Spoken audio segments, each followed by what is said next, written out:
We can remember mics today, y'all. Okay. Everybody hear me? I'm okay? Okay. I had trouble the other night with my mic on my computer. Welcome to the January 28th meeting of the Patton Township Board of Supervisors. I would like to invite all who are able, as you are able, to stand and do the Pledge of Allegiance.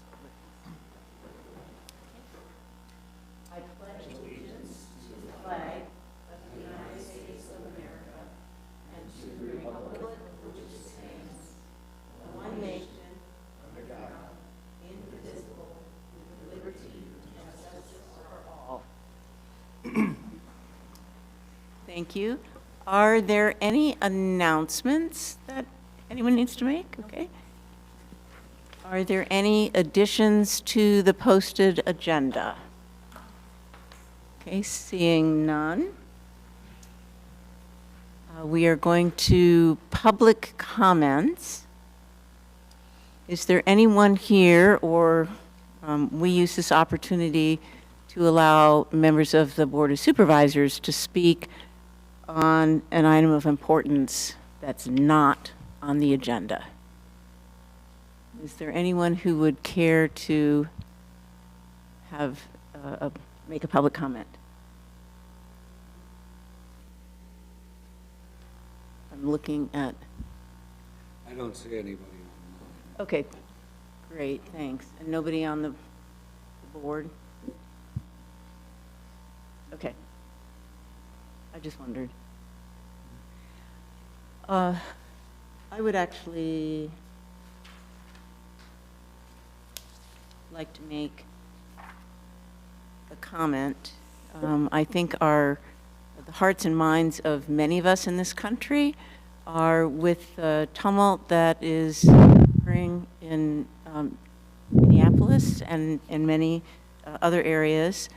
And I see the next couple of weeks as a time when many opportunities will be available for people to express feelings or make suggestions toward making progress on this at the local level, or taking steps so that we will live in a community that allows for expression of our constitutional rights with the assured safety of our very talented and very ethical and amazing police force, both the one here in Patton Township, the one in the borough of State College, and in the township of Ferguson, all of which together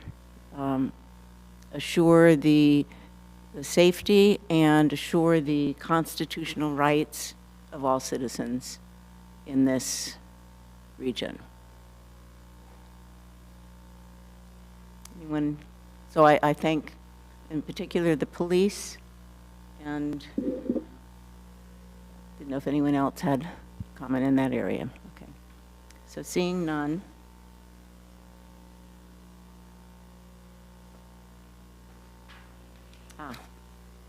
Two of my favorite proclamations.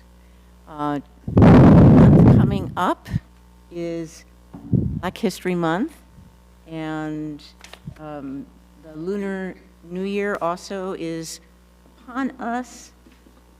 And I know that date always changes, but I know it's in February. So I apologize, I don't have it off the top of my head. February 17th. The 17th, thank you. So to those ends, we would like to demonstrate that these are small ways in which we believe we establish Patton Township as being a place for all.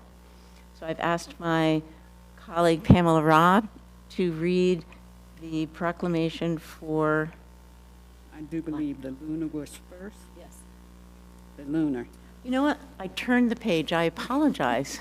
I'm looking for lunar here. Oh, it's right here. Okay. I'm glad somebody reads on this board. So I would actually like to start with Lunar New Year, and at this point, I always want to share the personal connection I have with Lunar New Year because my two daughters are Chinese.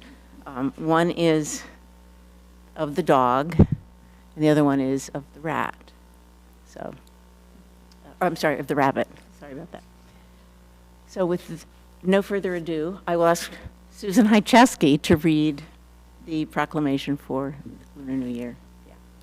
So our proclamation for Lunar New Year 2026.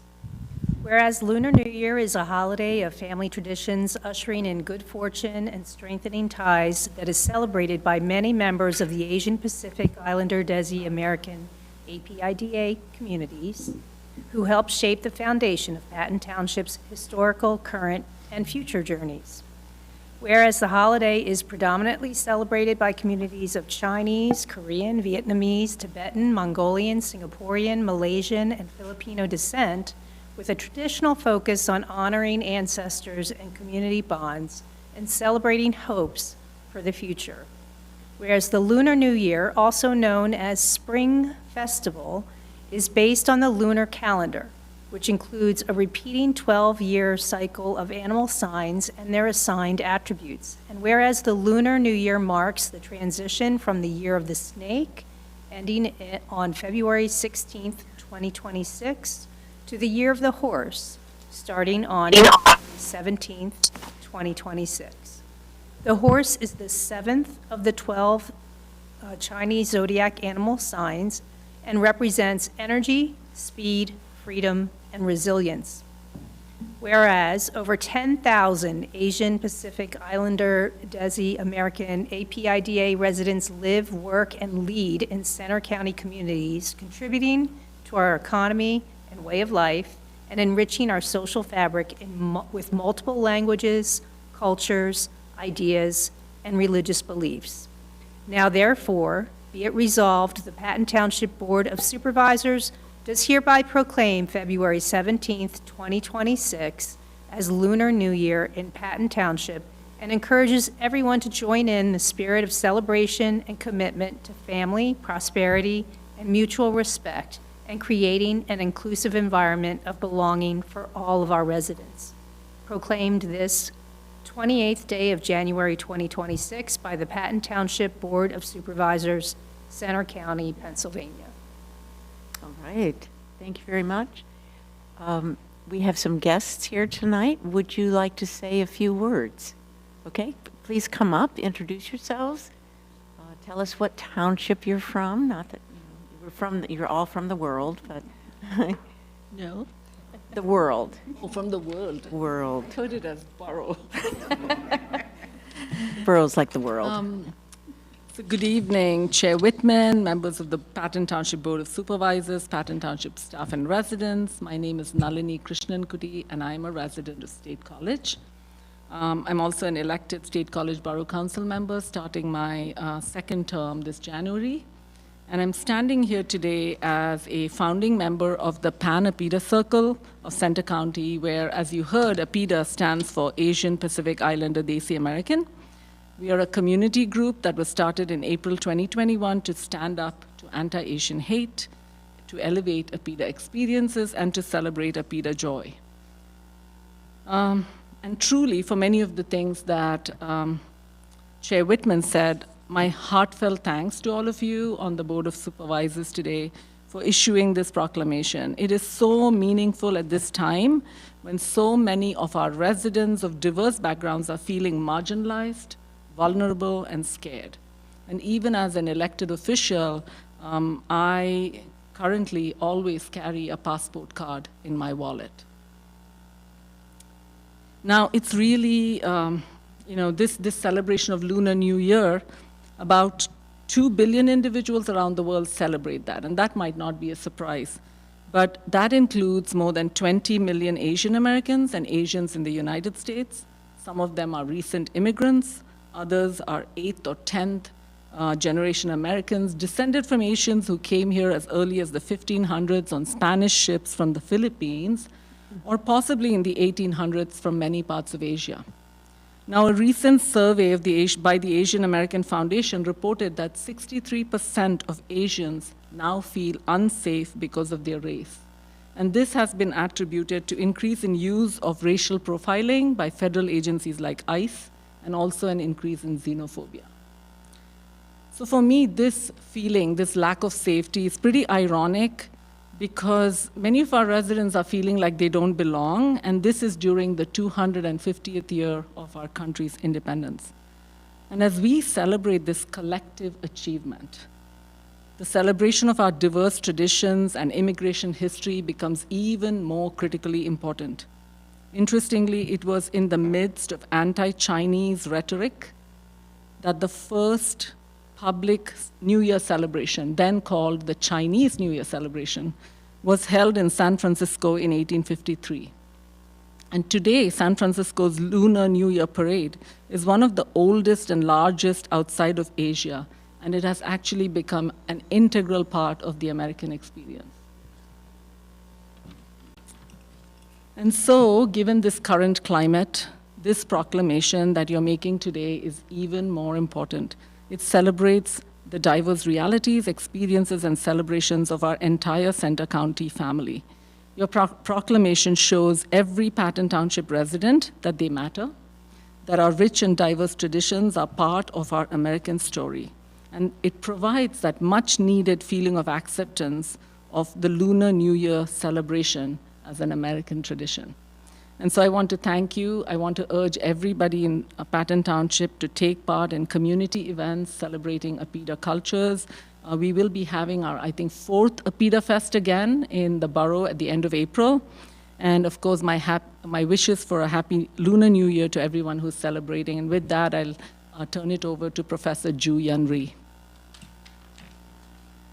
Thank you, Nalini.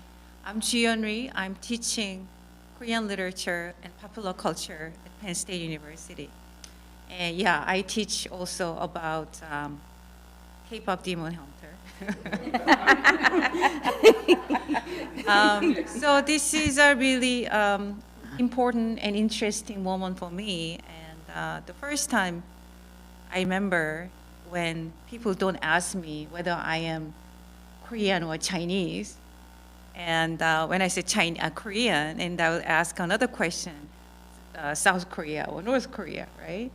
So I think a lot of Americans got to know about Korea with a turning point. I would say it was a Gangnam Style.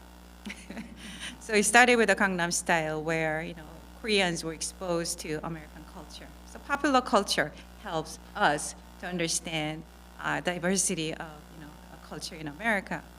And it took about 13 years since then, and I didn't expect that we'll see this new development, and very exciting development, which is a K-pop Demon Hunter, not because it's interesting, and I think it's because I think a majority of the producers are Asian Americans, not Koreans. So I think that's the kind of time when Korea produced product, cultural product was consumed here. And now we see Asian American produced product, which is consumed by all Americans. So this is a really important development for me because in my classroom, I see this change. Over the last 7 years, this is my 7th year in State College, and I see more students from Asian American communities. Before, I used to have a lot of Korean Americans, Chinese Americans, and now I see a lot of students from various Asian backgrounds. And I see also increasing number of African American students in my class. And I think that this is the kind of interesting dynamic and power that creates dynamic. And I'm really, really thankful for our community because in my classroom, I feel really safe with our students studying about this, culture, diversity, and so on. So this is a really fortunate part out of all this, difficult challenges we face these days. So this is a really meaningful for me and for our community and our school community, where we celebrate this together, and then we are recognized by fellow Americans, and it's a really meaningful day. And thank you all for inviting us here. I feel like, this is an annual, annual meeting where every Luna celebration, I see you, and then I remember you guys because, every Luna year we see you. I hope I see you again next year. So this is a really great celebration for me and for the community, and I thank you all for coming here and celebrate with us. Thank you. Thank you so much for both contributions, yes. So before you sit down, do you want to do that all together? Yes, you need to vote. Well, actually, you need to vote on the proclamation. Oh, for sure. And then we'll take a photo. We'll present it and take a photo. Okay. I move to approve this proclamation. Thank you. I was just going to ask that. Amazing. Thank you, Mr. Magruder. Can I have a second? Second. Okay. All those in favor signify with aye. Aye. Any opposed? Okay, the ayes have it. So there we have it. We've had our celebration. And the vote is sort of an afterthought. But yes, of course, it would have. So I think we're going to come up now for photos. Is that it?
The page.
February and later in 1960s as a part of observance that evolved into the Black History Month.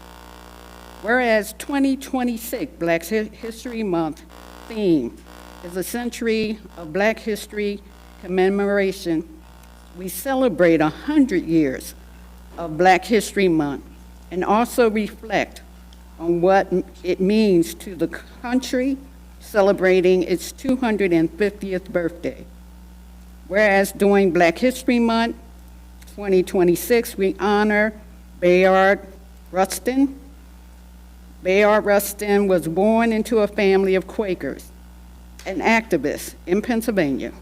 Growing up, his grandmother, Julia Rustin, was involved with the National Association for the Advancement of Colored Peoples, NAACP. And his home was visited by Black leaders, including W.E. Du Bois, Mary McLeod Bethune. He carried this upbringing with him, dedicating his life to the philosophy and nonviolence and the fight for human rights. Whereas we honor the endurance and the contributions of African American Blacks and remember the courage to face reckoning and reconciliation with an opportunity to learn about Black trailblazers on whose shoulders we continue to stand on. Whereas on what would have been Dr. Martin Luther King's 97th birthday, we continue to honor his memory and how he demonstrated through peaceful teachings and nonviolent ways. The democracy is an enduring covenant that must be continually renewed. Whereas Black History Month is a time for all Americans to remember the legacy of African Americans who helped build our nation, fought against prejudice in order to secure lives with dignity and opportunity for all citizens to be equal, to advance the cause of civil rights for all Americans, and to strengthen our families and communities that will be a place for all. Now, therefore, the Patton Township Board of Supervisors do hereby join the nation in honoring the contributions made by African Americans and recognizing February as Black History Month in Patton Township, proclaimed this 28th day of January.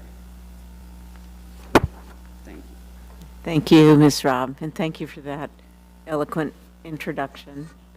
Yes, as long as we walk, we will have our history. So, I did forget, did we clap? No, we vote first. Oh, I always forget about the vote. I'm sorry, I'm so moved by these. We do need to vote. All those in favor, signify. We have Need a motion? Motion, I make a motion. Thank you. I'm really, I'll second. thank you. We get along with All in favor? all our friends. Yes, I know that part.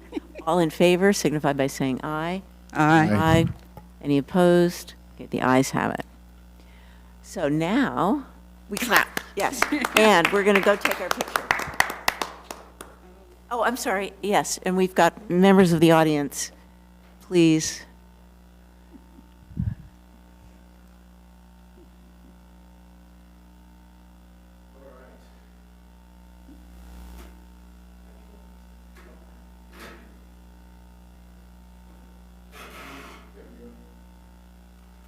Good evening. My name is Terry Watson. I'm a Patton Township resident, the chair for the Community and Campus and Unity Group here in State College, the founder of Strategies for Justice, and the appointed Patton Township representative to the Central Region Human Relations Commission, which I currently serve as vice chair. And I'm happy to always serve in these capacities and honored to share a few words about this proclamation.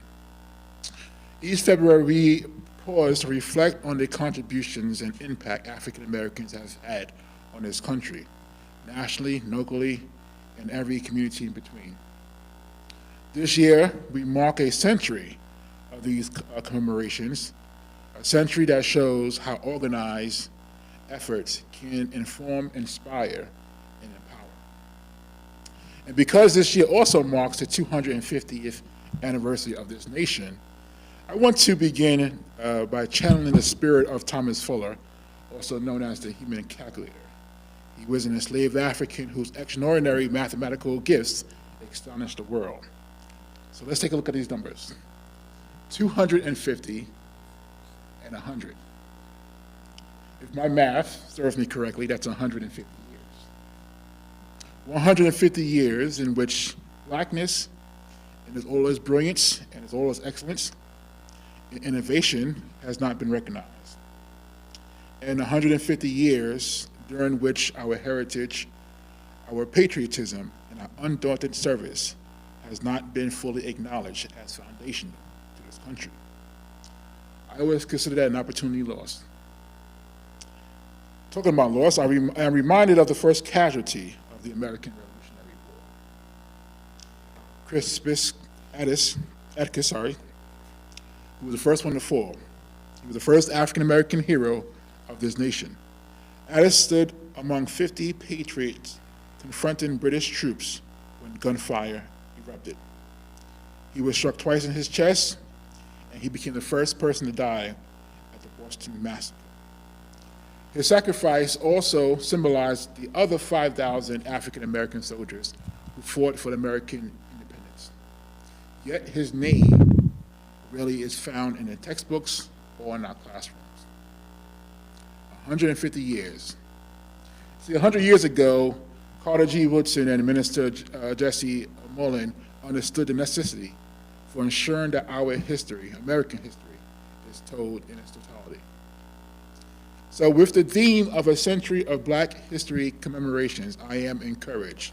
I'm encouraged by this proclamation, which reminds the residents of Patton Township that the story of freedom and independence in this country cannot be told without us. Our history cannot be celebrated without us. And those who choose to remember America without the contributions of Black Americans remember a country built on false narratives and a country willing to perish. I will end with a quote from one of my favorite writers of all time. It's true, my favorite writer of all time, Richard Wright. You know Richard Wright? Native son, Black boy. He had a quote, he said, "We Black folks, our history and our present being are a mirror of all the manifold experience of America. What we want, what we represent, what we endure is what America is. If we Black folks perish, America will perish." So with that, again, thank you, Patton Township, for including Black history, again, keeping the history of our stories intact, and continuing to appreciate the efforts that Black Americans all across the country, and especially in Patton Township, continue to provide our nation. Good evening, everyone.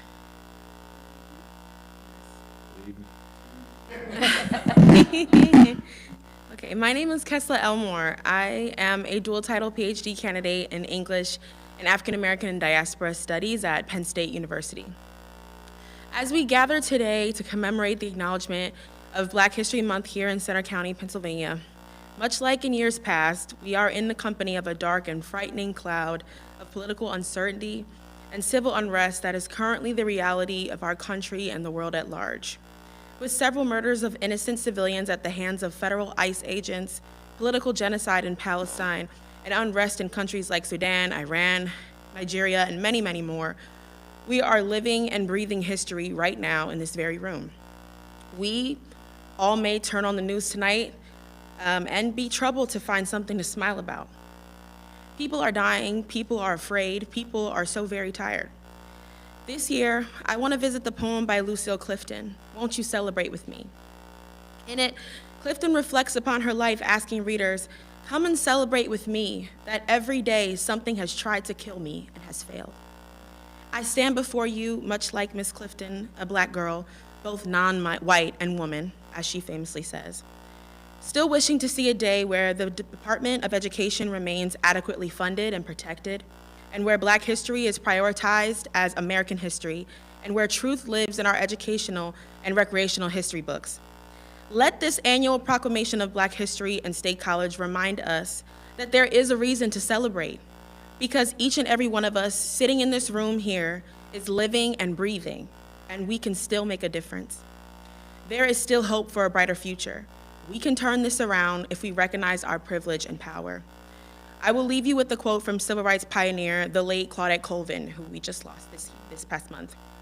Colvin reflects on her revolutionary refusal to give up her bus seat to a white person in 1955 when she was just 15 years old. This was 9 months before Rosa Parks famously did the same. She stated to the BBC that, "Whenever people ask me, why didn't you get up when the bus driver asked you?" Colvin says, "It felt as though Harriet Tubman's hands were pushing me down on one shoulder, and Sojourner Truth's hands were pushing me down on the other shoulder."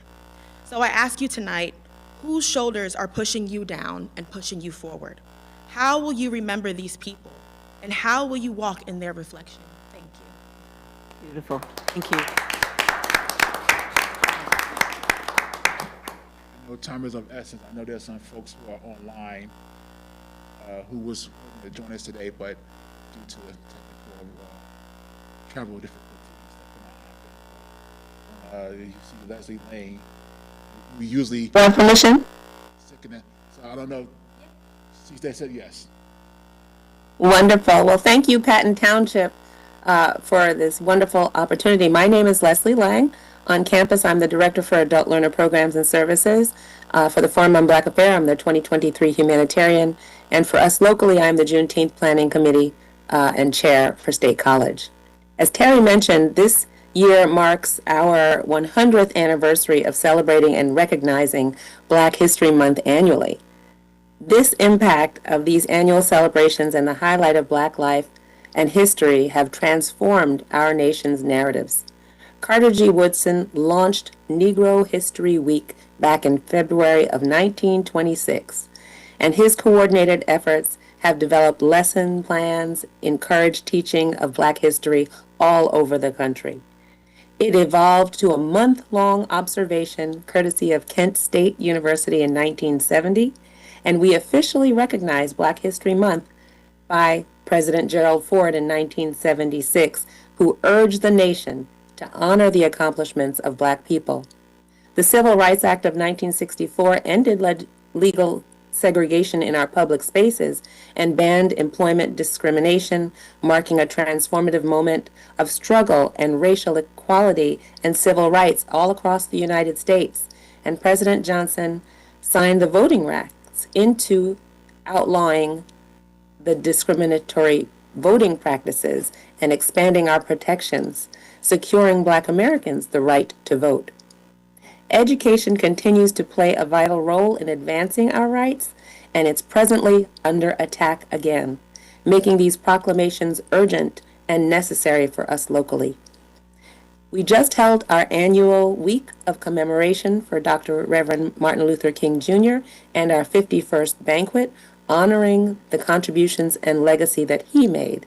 And nearly 1,500 people participated between that and our day of service at those two events. That should tell you just how important this is. This year, our theme, Undaunted Hope, reminds us that we must have self-determination, courage, and a desire to empower one another if we're going to triumph over evil once again. Let each township proclaim and educate and celebrate the rich contributions of those serving in our communities and upholding these traditions. Voter engagement, economic justice are still our priorities. Decades of presidential support, until now, have advanced these initiatives and sparked our celebration. We can all remember movies like Hidden Figures in 2016. It revealed 3 brilliant African American women, mathematicians, Katherine Goebel Johnson, Dorothy Vaughan, and Mary Jackson, who were the human computers for NASA's space mission. We would never have known their contributions had we not begun celebrating and discovering them. Barack Obama, we all know, was elected our 44th president of the United States. That's amazing to have our first African American president. Kamala Harris, our first black woman to become vice president in 2020. We continue to make strides and significant contributions to education, science, politics, the arts, entertainment, and all industries. I thank you, Kesla, for the words of Lucille Clifton that remind us, won't you celebrate with me that every day something has tried to kill me and failed? That's so important. As a black people, we have a legacy of undaunted hope, resilience against oppression, and a responsibility that educates future generations. We continue to challenge those stereotypes, strengthen our own democracy, promote social justice for dignity and all humanity. I encourage the council and residents to come out to our local celebrations. I remind you that the Bellefonte Museum holds an Underground Railroad exhibition, A Journey to Freedom this year, 2026. It invites you to explore stories and courage of resilience, freedom, artifacts, and other things. So come on out to Bellefonte. The Downtown Theater next to Panera's will have Woo Child, Black Women Working, a musical production by one of our local talents on January 31st. You're also invited to come out to the National Day of Healing, a luncheon and discussion. It's free. February 3rd, we invite you to come. The Center for Performing Arts will also have a list of events for everyone to take part in for Black History. We will have more events to circulate, so check your emails and pass it along. Even if you can't attend, share it with others in your family and your community. We thank you all for supporting, informing, inspiring, and recognizing Black History Month in the Center region. Thank you. I want to say one thing. If you haven't got your tickets for Wu Chow, it's too late. They sold out. So just an FYI. And I know this because I'm the stage manager.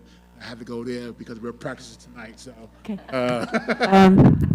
Yeah, can we get a quick picture? And I want to thank Terry and Kessler, and Leslie, of course, for expanding our celebration that goes far beyond the proclamation. So let's get a picture real quick.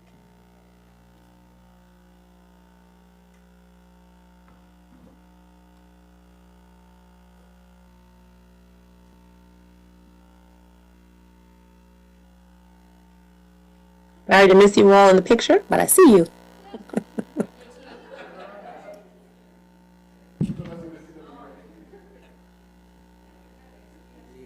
Yes, he's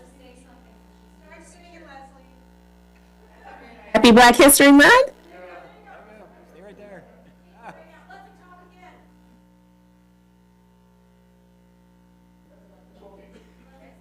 Oh, happy Black History Month. I should speak again so you can see you in the picture. Thank you.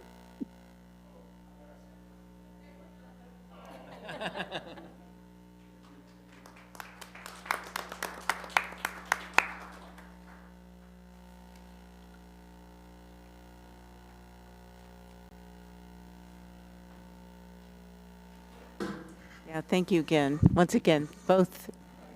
Yes, everyone.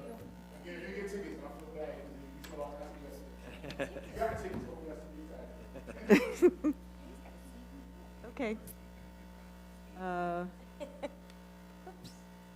We are now, gosh, we are now up to public safety. We're not. You skipped item C. I really do apologize. This is not reallocating funds. Yes. Okay. So we have Missy Schoonover from the Center County Housing and Land Trust who's online, and I'm going to introduce this and then let Missy fill in where I'm missing. So Sylvan View Estates is a 49-unit, single-family detached and duplex development that's located in Ferguson Township. It was constructed utilizing funds through the Low-Income Housing Tax Credit Program. It's one of a limited number of single-family home developments ever built under the LIHTC program. The 30-year affordability period for this actually ended on December 31st, 2024, which presents the issue and the risk of units being removed from the region's affordable housing community. At the end of 2024, new leases of these units are being adjusted to market rate, which resulted in several long-standing tenants being replaced due to increased rents. Recently, the owner of Sylvan View Estates overtures the potential buyers, including the Center County Housing and Land Trust and local real estate developer R. Kavachi, regarding the development. owner's preference is to sell the entire 49-unit development to a new owner or an ownership. Center County Housing and Land Trust does not have the resources for this development. However, Mr. Carvagian is confident that leverage funding for housing finance for purchase and rehabilitation units, thereby preserving their affordability for another 20 to 30 years. Center County Housing and Land Trust is supportive of this funds for this project. Given the complexity of the application process, Carvagian is seeking approximately $300,000 in local funding to aid in covering soft costs associated with filling the necessary application details. To support this request, the Housing Land Trust has reached out to various region municipalities and other partners to gauge their willingness to provide funding support. Both Ferguson Township pledged $150,000, College Township pledged $50,000 financial support for the project. Housing and Land Trust approached Patton Township to ask if they're allowing the Land Trust to reallocate $25,000 that we donated in 2023 for this project. We originally donated the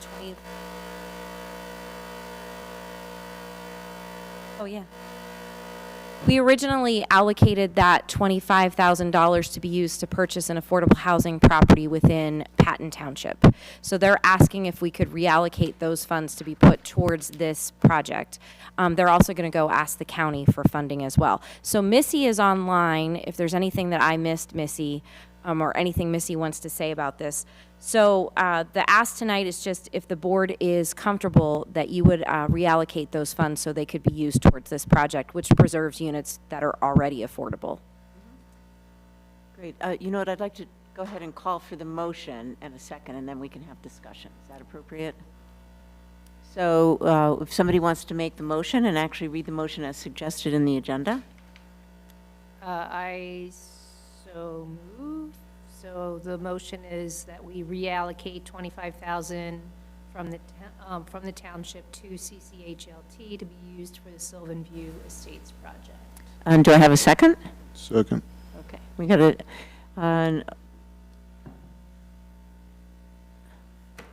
We vote on it now, or do we wait? No, you wait. You have discussion now. That's what I thought. Thank you.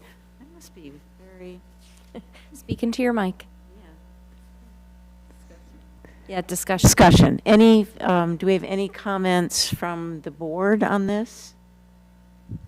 Any questions? I think Sultan has something. I'm confused. Help me understand the 25,000 we allocated in 2023 was going to go to what? To purchase a property, an affordable housing property in Patton Township. Missy, can you answer that question about that allocation we made in 2023? I can, and thank you for having me, and thank you, Manager Farkas, for the detailed description of the ask. Missy, can you speak up just a little bit, please? Oh, I'm sorry, can you hear me? Yes, now we can. Great, thank you. Okay, sorry. We're all having audio issues. Thank you for that detailed description. And back in 2023, the Board of Supervisors in Patton Township had made several allocations from your ARPA, your American Rescue Plan funds, to support different affordable housing initiatives. And one of those was a $25,000 contribution to the Center County Housing and Land Trust, which we've been holding since that time to go towards the purchase of either a lot or towards a home in Patton Township, and that is an acceptable use of those funds. So I wanted to make sure that each municipality was given the opportunity, if they wanted to engage in this collaborative effort to preserve these 49 homes, which through the land trust participation, we will be able to preserve these homes as affordable for the additional 99 years beyond the 30 or 40 years that the Pennsylvania Housing Finance Agency's restrictions. So we will be holding the land. So what we had discussed was, because we already have this $25,000 allocated, would be if the Board of Supervisors would be willing to reallocate that. Now, in order to reallocate COVID money, your solicitor or your COVID representative, I can't remember if Patton had a separate legal counsel for COVID, would be able to make that reallocation based upon what the township's treasury reporting was for those funds. it's my understanding, with talking with some others, not in Center County, but actually I spoke with a woman in Ohio today that was able to have some funds reallocated because it was the same type of use. So that is the request. The 25,000 was contributed to us in 2023 towards housing, and we're just asking if the board would like to reallocate those COVID funds to be used towards that, or for us to hold those funds until we find property in Patton Township and make some sort of other pledge to help us put this project together to save these homes. Does that answer? Yes, that's helpful. Larry was about to say something, but I mean, that was going to be my next question of, understand this is COVID monies, and so not necessarily coming directly from our taxpayers. And the mission, I think we're all highly supportive of Center County Housing Land Trust. This is why I think we devoted monies toward this entity, and recognize us shifting $25,000 to chump change to a different municipality, or initiative for a different municipality isn't necessarily helping with affordability here in Patton Township. So it's my only concern. But also, if y'all haven't made use of the 25,000 that we allocated, so what is the likelihood that y'all would be able to utilize those funds in the near future, let's say 5 years, for purchasing something in Patton Township? Because if it's not likely that y'all are going to be able to utilize it within that time frame, it makes more sense to divert it to help a neighboring municipality. But if there's potential to utilizing it here in the short term, then I prefer to just keep that and see if there's a smaller amount of monies we could allocate toward this initiative. So I guess that was a question. Supervisor, that is a great question, and I wish I had a crystal ball that I could answer. We partner with Habitat for Humanity on all of our homes that are home ownership, and we just had a meeting today, and we were looking again and talking again about properties and things like that we could try to purchase. But one of the challenges that we have is, because we have such limited funds, when we do sometimes when we try to get those properties, we are quickly outbid by either another buyer or an investor or something along those lines because of the homes that we're trying to purchase. So, you know, in no terms would I be saying we don't want to continue growing our portfolio in Patton Township, because we have 14, families in Patton Township now, and we would love to add another, but we just aren't sure when we're going to be able to have that, that magic crystal ball show us when we will be able to find that property. Yes, that's helpful. One more wondering.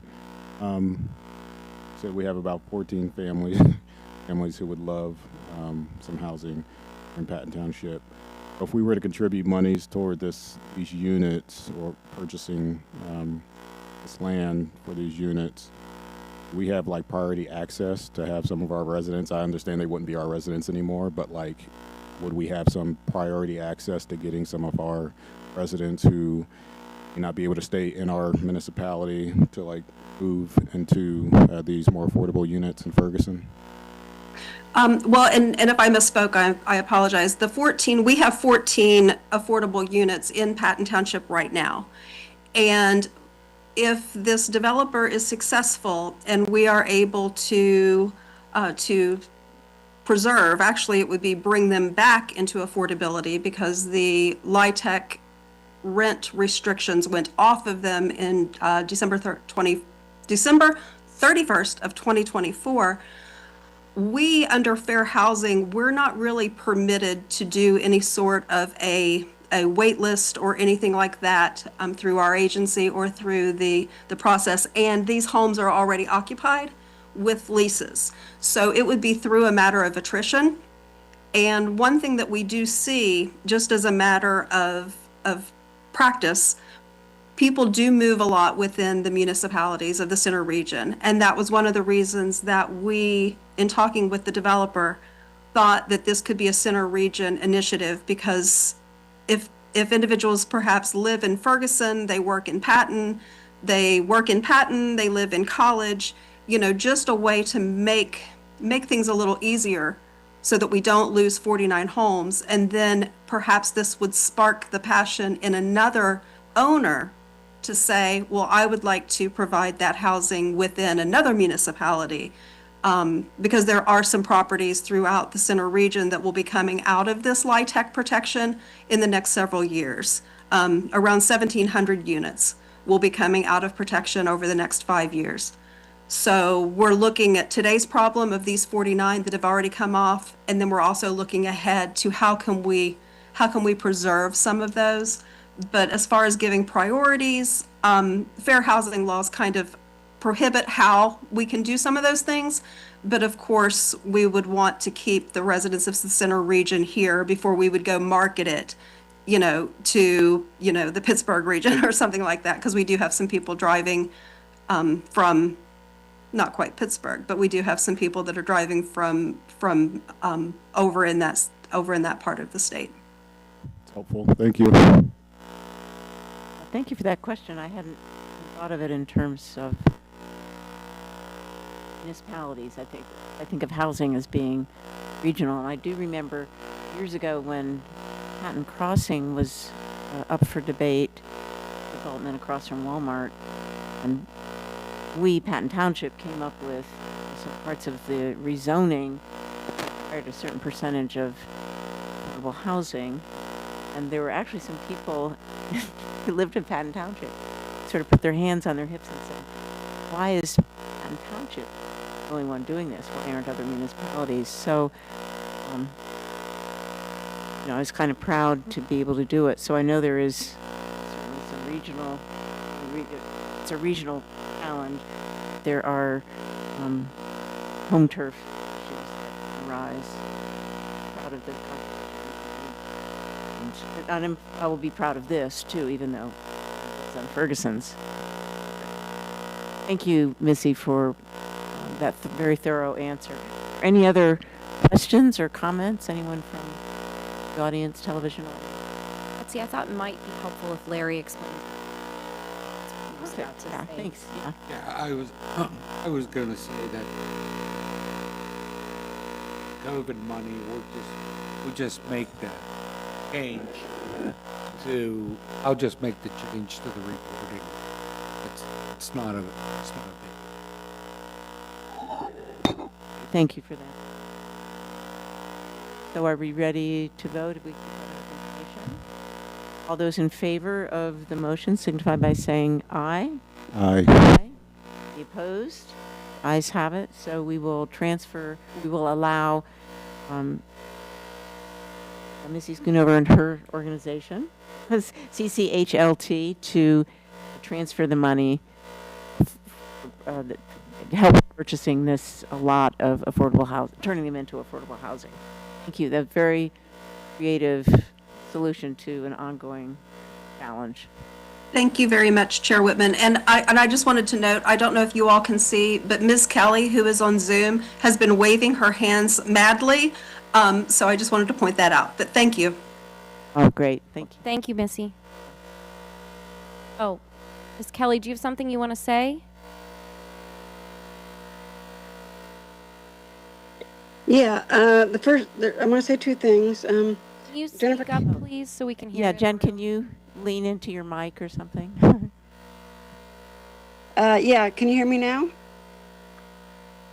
A little better? A little better.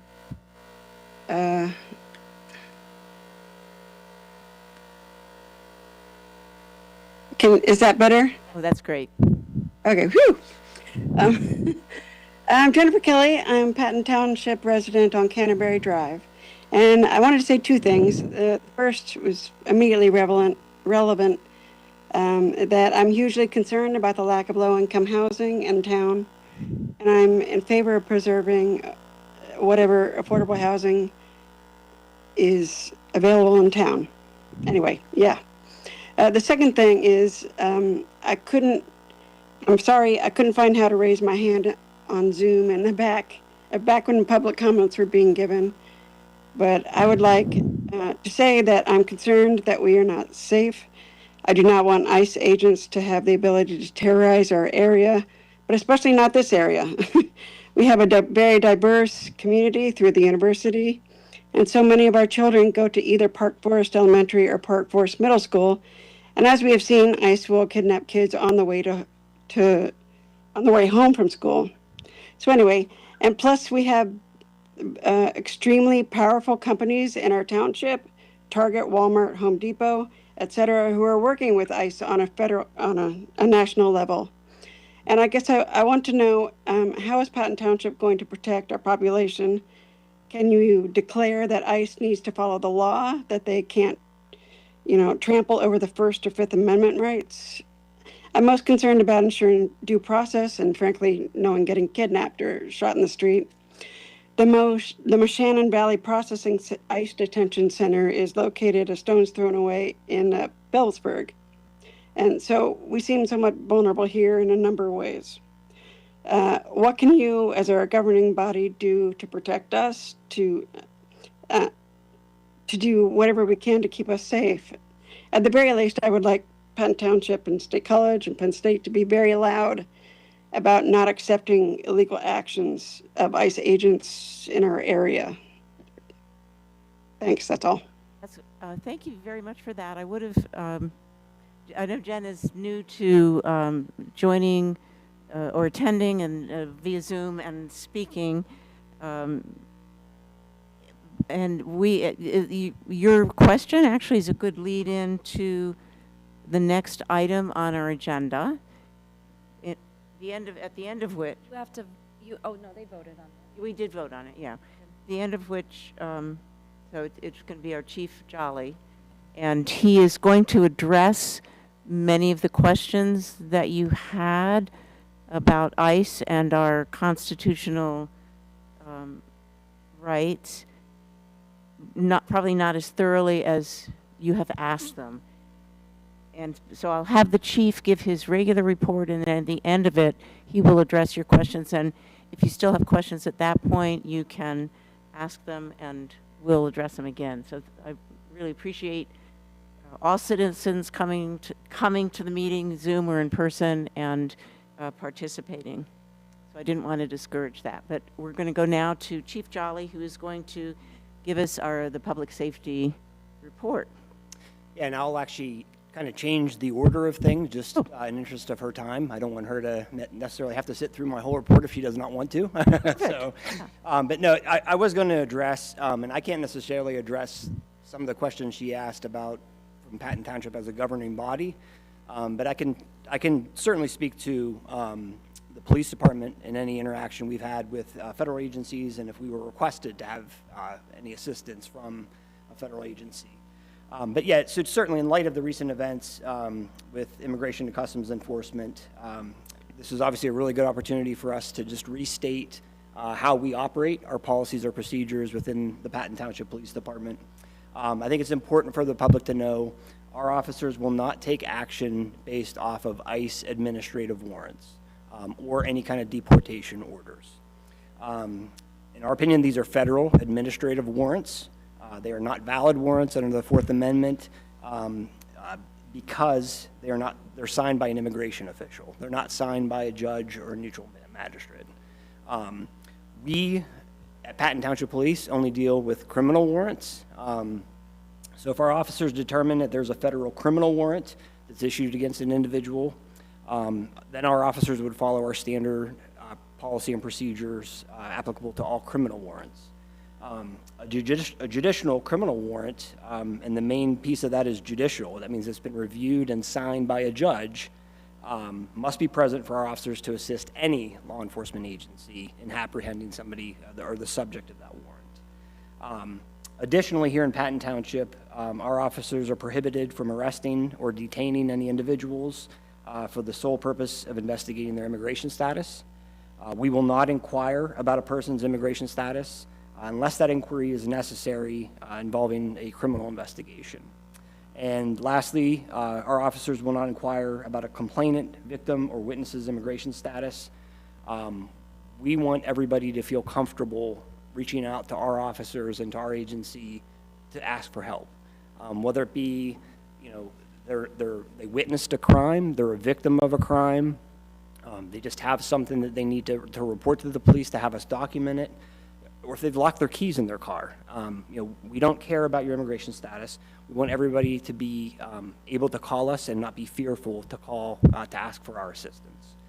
So that's just kind of a little bit of the standard operating procedure that we have put out here at Patton Township. Hopefully that answers, Jennifer, some of your questions. Like I said, I can't necessarily speak on behalf of the board as you know, from the government standpoint, but that's local level, our police department's standard operating procedure when it comes to these issues. Thank you so much, Chief.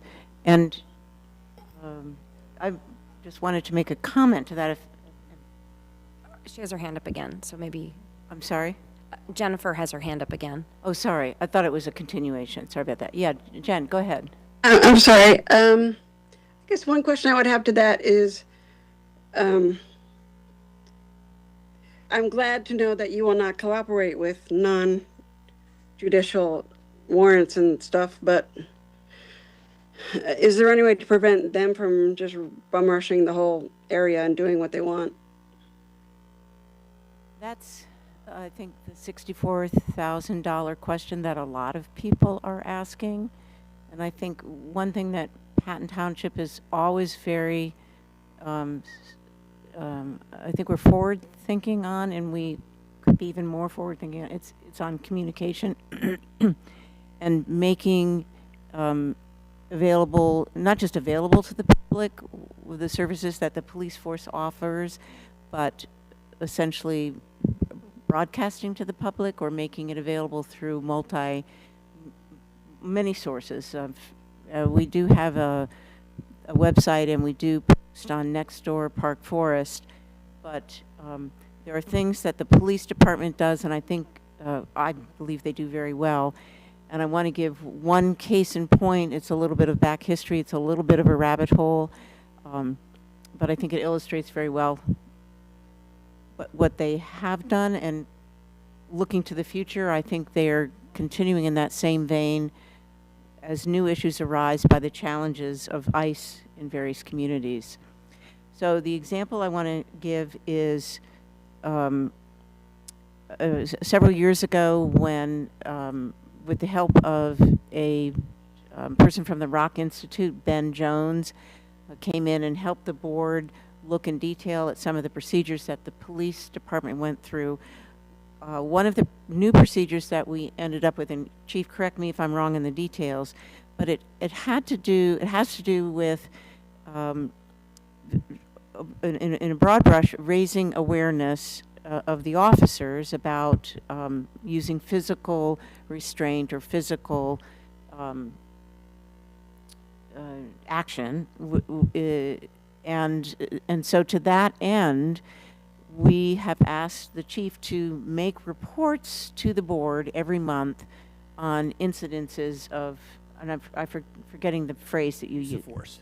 Use of force, which is something that certainly makes the board more aware of what the police force does, how many times they're using force. I think, in fact, when you have to write about something, report it, think about it, it allows you to internalize those feelings, and I think makes us all better people when we have to think about something that's important to do that may not be in our muscle memory. So I think it has really benefited the police department. It has benefited all of our citizens, and I hope that we will continue in that vein going forward with new challenges that come upon us. And yes, there are many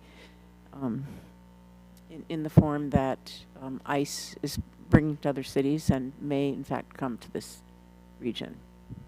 Did that answer your question? And I hope I did a good representation of what we're doing and what I think. I can't speak for what we're going to do because we haven't talked about it, but I believe that there are a number of people who are really thinking and directing in that, towards that end. I would venture to say probably not. Didn't tend to that question. And I guess a wondering would be, well, this is a hypothetical. Well, I don't know what y'all could do. Like at the end of the day, I know that y'all are committed to public safety, and y'all are going to be trying to ensure that, again, people's rights aren't being violated. And so, if there were a mass of people protesting, again, that's citizens' right to do that. If they're doing it peacefully, I would imagine our officers would be around making sure that they were being protected. Absolutely. People peacefully protesting, they would be protected, even if it were other authorities. Yes, I'll stop there, because, yeah. Jennifer, I think that's what you're probably getting at. Yeah, so thank you for your thoughtful questions, and I just say stay tuned and keep following and keep asking questions of this board, of COG. It's mostly this board that is the relevant venue, because we directly oversee the work of the police force, whereas COG, Council of Governments, really has no jurisdiction over that. It's the individual municipalities. So you've come to the right place, and you've asked good questions. Anyone else? Okay. Okay, Chief, I think you can continue. I apologize. There must be something. I can't log into my machine, I will say, so I can't see anything. I'm not certain why. I really apologize. It throws me for a loop. And now that that's said, maybe that will help people understand what's going on with this brain. Thank you. So I am actually going to be talking for a little while here. I'm on the next two items on the agenda. So my report, my 325 year in public safety report's about 4 pages long, so we're not going to go through every single yeah, right, every line. But I do want to mention, if anybody is interested in all of the information, all of the public safety reports are posted on our website under the police tab. You can just go in and find them. I think we have back. So you're welcome to go on there if there's anything that you but my 2025 year-end public safety report, our agency ended with 20 officers and 2 police secretaries. We also employ a part-time ordinance enforcement officer and 2 part-time crossing guards. That is a complement of the police department. As everyone's aware, in 2024, we added K-9 Graf. During 2025, he was deployed 24 times for narcotics detections, made 2 arrests of individuals possessing narcotics during those deployments.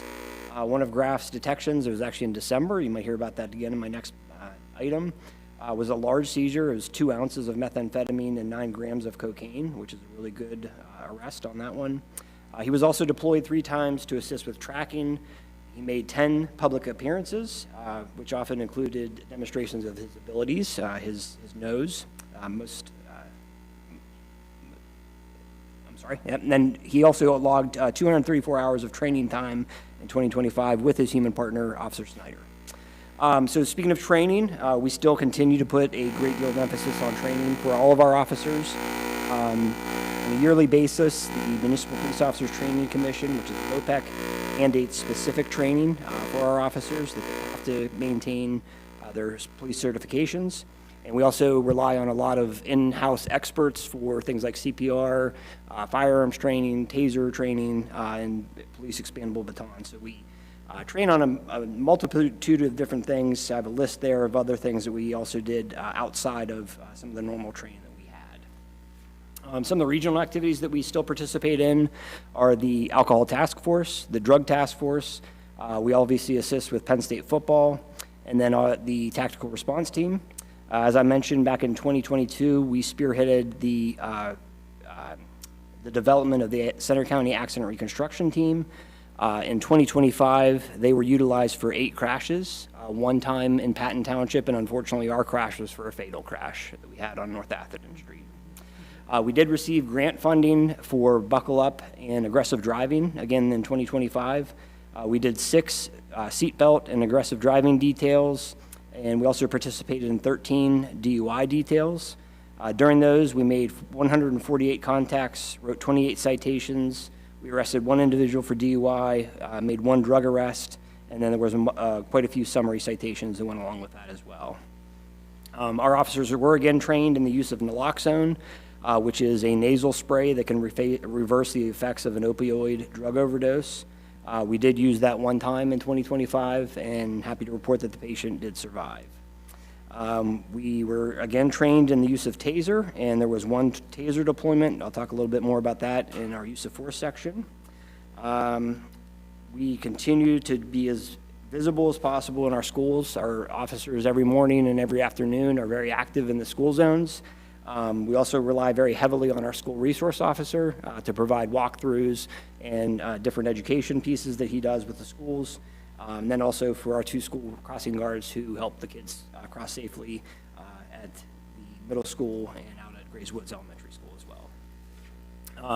The other half of our school resource officer's time is for crime prevention and community relations.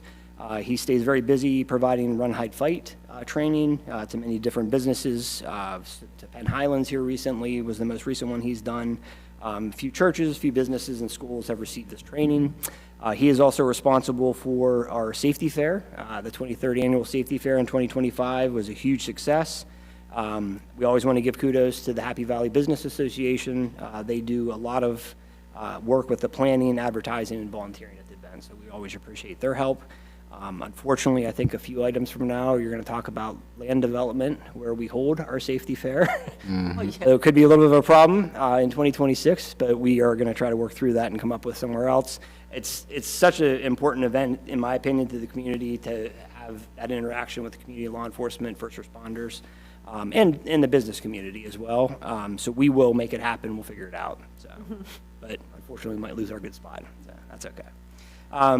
We do have a drug take back box that's located in the lobby upstairs. In 2025, we collected 288 pounds of unused and unwanted medications. That's down from the 324 we collected in 2024. We added 2 officers to our agency in 2025. This is the 7th year that we've been wearing body-worn cameras. We did switch our vendor 2 years ago from WatchGuard to Axon. We've got great feedback from the officers saying that these new cameras have been working really, really well. So that program continues to be a huge success. For our call for service volume increased from the 5,780 calls we handled in 24 up to 5,978. The biggest component was the school checks that we do, and then second was the EMS assist. For accident information, we had 343 accidents that we investigated. Those include collisions on private property. Of those, 60 were more serious in nature, so that included some type of an injury or a vehicle had to be towed. That is a decrease in total accidents. So we had 390 in 2024, and then 60 serious accidents decreased from the 83 that we had in 2024. The most frequent area that we had serious crashes was on North Atherton Street corridor, so anywhere from Valley to Ferguson, and then as I mentioned, there was 1 case. Our bike patrol knocked it out of the park. If you looked at the comparison between 24 and 25 numbers, 883 miles, 1,090 business checks, parking tickets, 77 incidents. I continue to be active in CCU, Barry leading the way. The Center County Chiefs, Center County Advocacy, Children's Advocacy Steering Committee, the Big Brothers Big Sisters Advisory Committee, and the Happy Valley. And I think this is pretty evident. I don't really tell you guys. I'm really proud. Fantastic work. We have great staff. The men and women of the Patton Township Police Department truly work as hard as they can for our community, provide the best service that we can. We do it in a courteous, professional manner. So major kudos to the officers. I mean, I come down here and tell you guys all the great work they're doing. They make my job much easier, having the great staff and the police officers that we have here. So, very highly trained, well-educated, great officers. They do a fantastic job. And of course, I had a couple things. Him out doing his community relations things. So. All right, the next up we have the calls for service and use of force. As I'd mentioned, we handled 5,978 calls. Our officers also conducted 2,311 traffic stops, and we made 245 arrests, so just over 4% of our calls for service ended up. Use of force, of the 8,289 total contacts, we used force 19 times, so a very nominal number for the amount of contacts we had with the public. Next up, we have the different types of force that could be used. There's escort, OC spray, taser or threat of taser, control and compliance, which is generally the most common one we use, unarmed striking techniques, striking implement, and beanbag projectile, and deadly or potentially deadly force. So then we have pie charts here breaking down our force by race. There were, again, of the 19 incidents, 11 were with individuals who were white, 6 African American, and 2 Asian. By gender, 13 male and 6 female. By race and gender, it was 7 white male, 4 white female, 5 African American male, 1 African American female, 1 Asian male, 1 Asian female. The type of force that was used, again, control and compliance, most common at 15. Firearm display was 3. Display of taser was 1, and use of taser was 1. And then breaking those each out by the race and gender, control and compliance, white male 5, white female 4, African American male 3, African American female 1, and Asian male and Asian female 1 apiece. Display of firearm was 1 Asian female and 2 African American male. And then taser, display of taser was 1 white male, and the actual deployment of a taser was 1 white male. De-escalation, as Betsy was talking about a little bit with some of the reforms we made to the police department, and we really have been trying to work as hard as we can at de-escalation and training for our officers. Out of the 19 incidents, de-escalation tactics were attempted in 18 of the 19. Our officers considered de-escalation tactics effective in 6 of the 18 attempts. That's actually up. Last year, I believe we were in the 13 total range, and I think only 1 that they, in their opinion, they feel that it was effective. So that's good to see. Verbal de-escalation was used in 17 of the 18 attempts. The next chart kind of breaks down some of the other things that we had tried. Backup officer, allowing more time, repositioning and barriers, and then complete disengagement were all used. Kind of a new slide I added this year was impairment. The officers, when they fill out their use of force form, indicate if they feel there was some type of impairment based on, and that's why the force maybe had to be used. Out of those 8, they reported there was alcohol, 3 drugs, and 6 with mental health. There were 2 reports of minor injury by individuals who force was used upon. There were no reports of injury by officers. 15 of the 19 individuals were arrested for a criminal offense, and then this year, in 2025, we did not investigate any complaints related to use of force or excessive force. That completes use of force, and then lastly, I just have another attachment. Again, I talked about training a little bit earlier. Again, MOPEC requires 12 hours of in-service each year. I have about a little over 10 years worth of training that we've done. But in 2026, we're currently working on in-service right now. We're about halfway through it. The MOPEC required, we have legal updates, crisis intervention team, trauma-informed policing, and responding to child abuse allegations are the 4 required topics that MOPEC has. In addition to that, we do more training on our own. Like I said, the commission requires 12 hours. We do an additional 32 at least. Of those, we're talking about bomb call response. The district attorney's office does updates. CIT and the State College Police Department social worker is coming in to talk with us. Housing transitions. Every year we do infectious disease control and bloodborne pathogens. Hazmat, use of force, which is taser baton, and then our critical policy and case review. Like I said, I included our training going the whole way back to, I believe, 2014. That concludes my year-end review. So I'm happy to answer any questions before I move on to my December report. Any questions from the board? Yes. Ms. Robb? Chief, I see in 2025, they have the domestic violence, sexual assault response, and it's not training for 2026? Let me find where you're at here. Okay, yep, I see it. Yeah, so generally we don't repeat a topic from year to year. It's something that we probably will revisit in the very near future. But if you look back through, there are times we repeat a topic, generally not year to year, though. We usually try to give it a few years in between, but certainly that would be something that we would revisit. Okay. Yep. Thank you. Any other questions? Yes. And I'm sure sometimes it's like every 2 years or 3 years, based on whatever. Sorry, what am I thinking? Like whatever. I'll leave that alone. I don't care. Display of firearms. What situation would warrant a display of a firearm? The very first one would be the individual we are dealing with has a firearm. Time when it'd be appropriate to have a lethal force option available.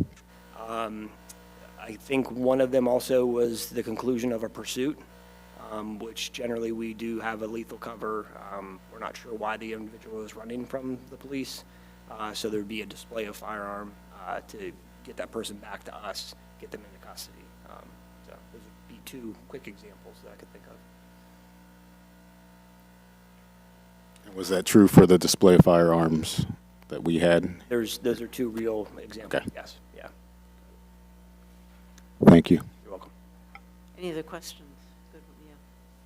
Any from the audience? Not seeing any hands up. Okay. Thank you, Chief. And we're Parlay right into the next one. Yep, sure. So my December 2025 report, and we've talked about some of these things with my year-end report, obviously. You'll note that we had 82 traffic stops, 14 citations, 50 parking tickets. So as a reminder, if we have snow, please remove your vehicle from the roadway. Actually, I think all of those were snow parking from that first snow event we had. We had better response this time. I think this past snowstorm, we only wrote 27 tickets, I think. So it was a little bit better. We're trying to get the word out there as best as we can and make sure the public's aware when we're going to be, I think we declared the snow emergency about 24 hours prior to, and then tried to get that out on all the outlets to make sure people were aware. So How much are those tickets? $15. I'll tell you the first problem. It's only $15. They're $15, yeah. Yeah, jack that up. There was no bike patrol, obviously in December. The weather was not inducive. So, 44-year-old male was arrested for terroristic threats. He had sent multiple harassing and threatening text messages to family members. A 37-year-old female was arrested for trespassing and disorderly conduct. She had been trespassed from a township store, and after receiving notice that she was not allowed to enter the store, came back in and was creating a disturbance inside. A 42-year-old male was charged with arrest prior to requisition. The male residing in the township was wanted by the Pennsylvania State Police for absconding on Megan's Law requirements. There were 6 arrests made for retail theft and 2 arrests made for DUI. We served 11 of the 19 warrants that we attempted, and we conducted 7 vacation home checks. Talking about use of force, I'm happy to report we did not have to use force during any incidents in the month of December. Under community relations, Sergeant Albright provided traffic control for the Nittany Valley Half Marathon. Officer Sunderland conducted a child seat check for a township resident. Officer Friend and Officer Ottolini conducted ride-alongs. Officer Tuskovich gave presentations to the 7th grade health classes about drugs and alcohol at the Park Forest Middle School. Myself, Officer Tuskovich, Officer Varzel, Officer Snyder, and Graff all participated in the Heroes and Helpers event at Target. We talked a little bit about this last month. But it was a partnership with Target and the Center County Youth Services Bureau. It was the kids from their shelter and independent living program that came out. We've kind of started to shift our focus to that program, particularly for this event. lot of times those types of events focus on the younger kids. So these kids, we want to make sure they don't feel forgotten at Christmas time. Huge kudos to Target, the Corporation of Target, provide $100 for each kid to go shopping. And I think I'd mentioned a little bit before, but it's interesting to watch the kids go shopping. I mean, if I gave my kids $100 and said, go to Target, buy whatever you want, they would probably not be buying the same things that these kids are buying. So it's a very interesting experience. And got it after this report was done, but received a couple nice letters from the kids that went shopping this year, appreciating the interaction with having law enforcement available and with them to go shopping. So it was a great experience for everybody this year. And then myself and Officer Tuskovich delivered gifts to families residing in Patton Township for our version of Shop with the Cop. Again, our officers do the No Shave November. They pay for us to lift the grooming policy for the month, and they grow some pretty interesting beards in 1 month time. So. But that money goes towards, we partner with the Salvation Army's Angel Tree, and specifically residents of Patton Township. And again, we have to give kudos to Walmart, who provided money for us to go shopping for the kids as well, and to Wegmans, who donated a gift card to each family for Patton and Ferguson's shopping, so the families could go and go shopping at Wegmans for some food. So, fantastic events. The officers absolutely love participating in those, and I do too. So. Some of the department training, Officer Stroud attended TASER instructor recertification. Sergeant Shapanko attended a Glock instructor workshop. Officer Finocchio attended a TikTok for law enforcement training. Graf, like I had mentioned, did a few sniffs on vehicles. He did alert on one of the vehicles, which again was the largest seizure he's made so far, 2 ounces of methamphetamine and 9 grams of cocaine. And I was the guest speaker at the Youth Service Bureau monthly board meeting. Couple letters of appreciation from the community. One was for Officer Mitch Snyder from a ER nurse at Penn Highlands. They were having some issues getting a patient home after they had received care. He tried all he could do and came up a little bit short, so decided to throw him in their car, and he took him home. So they appreciated our assistance with that. Officer Albright, actually Sergeant Albright, but it says officer on the letter here. We had, and I didn't mention this under the department notes just because it deals with juveniles. We had a group of juveniles come into our community and decided to steal a vehicle. And they were successful. They took a vehicle. With the partnership of the district attorney's office, they have a retired trooper who is a county detective specifically for auto cases, though. From us getting the report, within about 3 hours, we had it located using GPS in Altoona. So we were able to recover the vehicle in less than 24 hours. The victim of that was very, very appreciative of our efforts in getting her returned to the vehicle.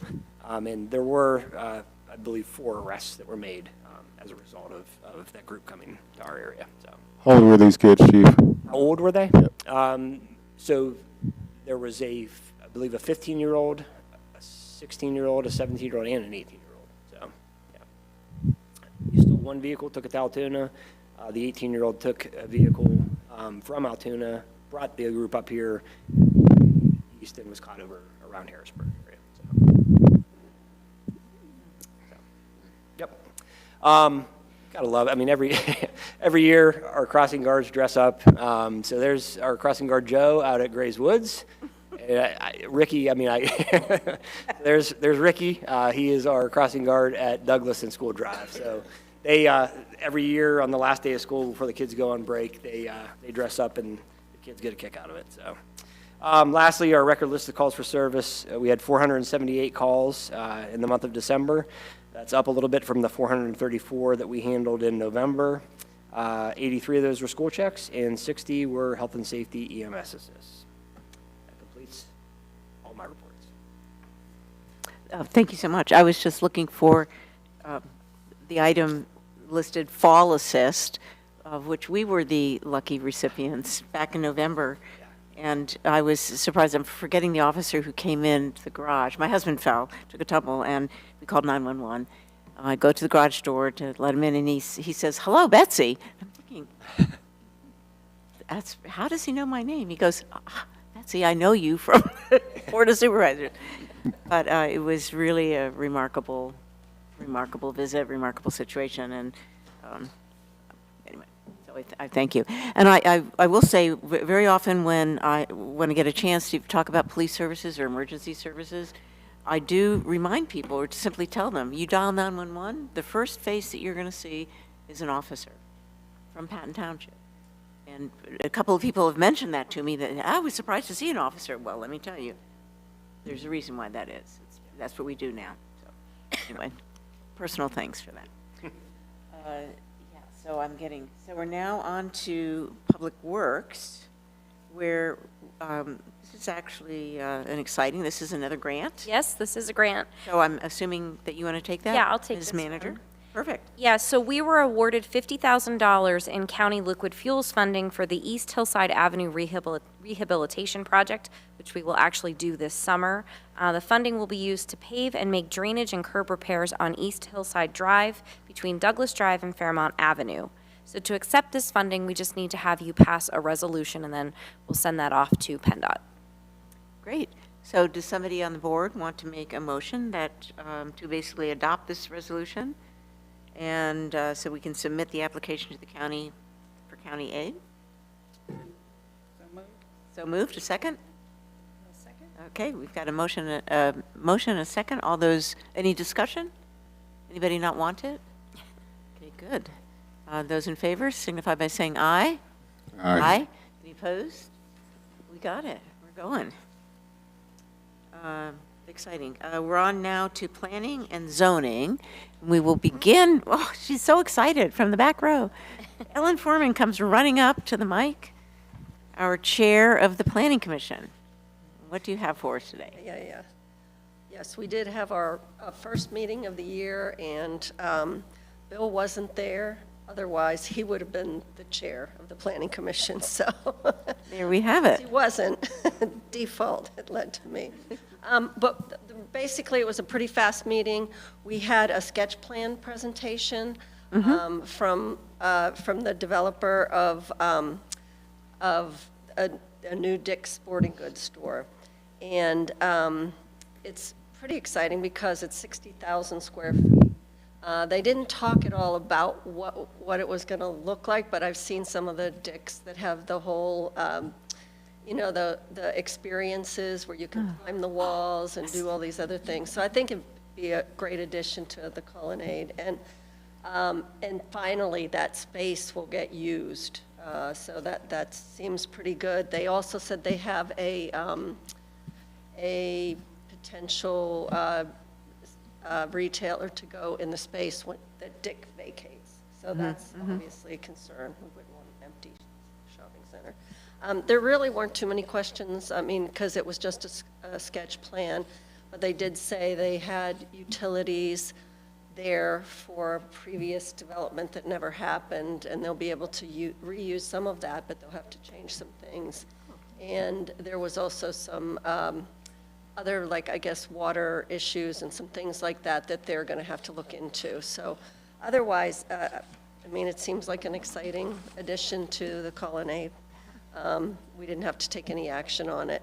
And then the only other thing was that we did get to meet the new folks that are going to be working with us on planning.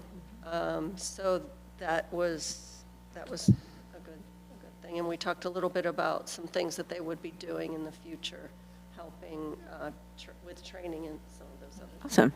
And that was pretty much it. Yeah, great. Any questions for Ellen Foreman? Any questions? I'm trying to climb that wall. Yeah. No, you are the first line of all of our development, so we really appreciate it. All those questions, riveting questions. We are now on to I believe we're going to go right to the sketch plans for Dick's Sporting Goods, and I believe we have a gentleman in the office, in the audience, who's been waiting very patiently. Welcome. Hi, I'm Dave Wilson with Collier's Engineering and Design. I was here about 2 weeks ago. presenting the sketch plan. I'm here tonight to do a similar presentation. This is more so an introductory presentation of the project. So I'll reiterate a lot of the items I discussed at the previous Planning Commission meeting. But so why is this project being proposed? It's being proposed because Dick's Sporting Goods, they need more space. So the existing store they occupy is about 31,000 square feet. They want about double that. So the intent would be to construct this 60,000 square foot retail store. There's some ancillary stores as well. And then Dick's would move right over to this new building, and then the store, the shopping center owner, they've been in discussions with others to occupy the current Dick's when they move out. I'm not privy to the potential tenants that they've been talking to, though. So that's why this project is being proposed. In terms of history of this project, it dates back to 2000. The Colonnade Shopping Center was master planned and approved in 2000, and that master plan did include these retail stores. For whatever reasons I'm not privy to, it was never constructed, and those approvals expired. Then again in 2020, these retail stores were proposed again, approved, and then never built. Once again, I don't know why. So those expired. So at the last Planning Commission meeting, I mentioned hopefully third time's the charm. So one of the major items for this project is stormwater. Back in 2000, and this was all master planned, there's an existing stormwater basin towards the bottom right, southeast of the entire shopping center. And back in 2000, when that stormwater basin was designed and constructed, it was golden. It met all the regulatory requirements and stormwater criteria at that time in 2000. Fast forward 25 years, it's a quarter of a century. There's a lot more stormwater regulations, and we're beholden to the current regulations. So, long story short, we will be providing another stormwater basin, and due to its size and whatnot, it's going to be an underground basin beneath the paved parking in front of the store. And nowadays, that's par for the course when you have big box stores, like Walmart's, Lowe's, etc., where you have a big box store and a big parking lot. The majority of the time, those developments have an underground stormwater basin. So pretty much par for the course. So that's stormwater. In terms of the building footprint, since I last spoke with the Planning Commission, we did have some additional meetings with the Dick's Sporting Goods people, and they are in process of forwarding us their prototypical footprint. So it will be very similar to what's shown on the sketch plan. It's just gonna be a little bit more narrow. So they're gonna shrink it, make it more narrow, but then expand it to make it be a little deeper. It's still going to be about the 60,000 square feet, and then there's 3 smaller ancillary retail stores. Talking to the applicant, we'll be proposing about 18,000 square feet opposed to the, right now it's shown about 15,500 square feet. So that will get about 2,500 square feet larger. In terms of zoning for maximum allowable building coverage, we're well below the thresholds. I think it's 30% allowed, and we'll be at 18, maybe 19%. So we're well below the max allowable building coverage. So that's the extent for the buildings. Once again, with stormwater, we'll also have to get a stormwater permit from the Conservation District and DEP. So in addition to the township reviewing the stormwater, the local Conservation District will be reviewing it as well, and we'll make sure to coordinate with both entities going through that review process. In terms of schedule, our goal is to submit a formal land development application on April 3. So that gives us 2 more months to work through the design. We need to do some additional survey work out there and some stormwater infiltration testing. In terms of the specifics inside the Dick's Sporting Goods, I don't have that information. I can ask the applicant if they can provide anything similar. There's mention about the architectural features. My understanding, it's going to be a prototypical Dick's Sporting Goods, but I can ask to see if they have any architectural renderings or anything. But that's pretty much the extent of it. This is a sketch plan, so I'm not requesting any formal motions or votes. But if you have any questions, any comments, I'll try my best to answer them. I'm excited. Any questions? Only question I have, Amy, the planning board is comfortable with this, right? Yeah, they looked at it. Again, it's a sketch plan. So they just had a couple of comments related to bike and pedestrian access out there. We'll get into more detail once a plan is actually submitted to the township. We'll do the review, and then they'll have an opportunity for more questions and comments on it. Thank you. Anyone else? I'm just glad it'll be some more continuity with all the businesses there. It feels like, I think Kohl's sort of like out in no man's land. So feels like it'll create some more traffic and flow, and so. But I like that little strip of green. Yeah, and in terms of green space, with this proposed development, there will be less impervious cover than proposed in the original master plan. And I'm just curious, oh, Pam, Ms. Robb, I'm sorry. Question, Chief.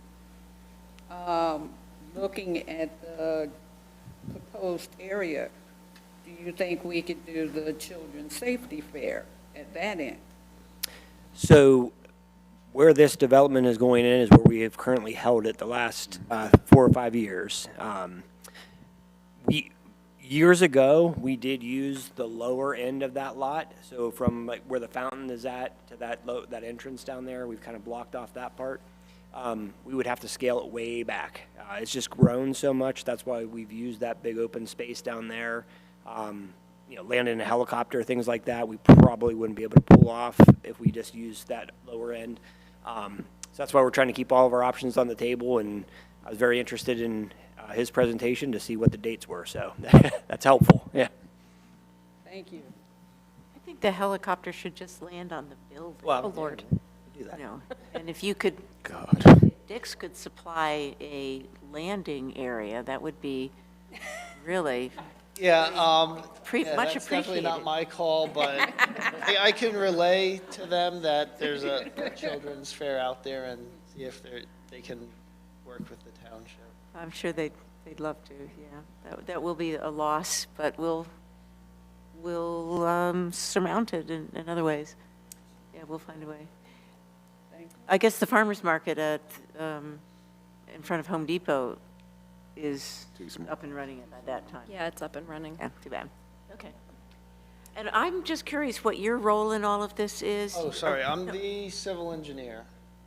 You did say that, but I'm just. Yeah, so I'm not exporting goods. I'm not the shopping center owner. I'm with Colliers Engineering and Design. We're an engineering company, so they've hired us to do the engineering design. Perfect, yeah, okay. I heard architect in there somewhere, but I just figured it was probably a boilerplate design that Dix would offer, and then you just put it into action. So for the land development and the site plans, we just show the footprint. Yep. So the architects would do a rendering, so we do that. But I'll definitely ask them to see if they have something we can provide. Yeah, I mean, just a personal interest, I think we all like that, but this looks sound to me. Anyone else? Okay, great, thank you. Thank you. Thank you. Great, and we don't need to approve anything, so super. We are now down to administration, and we've got, what, 2 items, several items under this. I won't even begin to count. But I will let our trusted trustee manager. Sure. So our first item is the Open Space Committee. We have 2 vacancies on our committee now. We had 3 residents who applied for the position: Merrill David from Park Lane, Laura Porteras from Norwood Lane, and Matt Schaefer from Devonshire Drive. Supervisors Robb and Whitman did interview them on Monday, snowstorm Monday, and they have a recommendation to make. So I will let one of you make your recommendation for that. Sure. Supervisor Robb, go ahead. All the candidates were excellent, and it was quite hard to choose. And let me say to all the applicants that applied, they were just more than adequate. They were superb. So, what we decided was, let me make this right.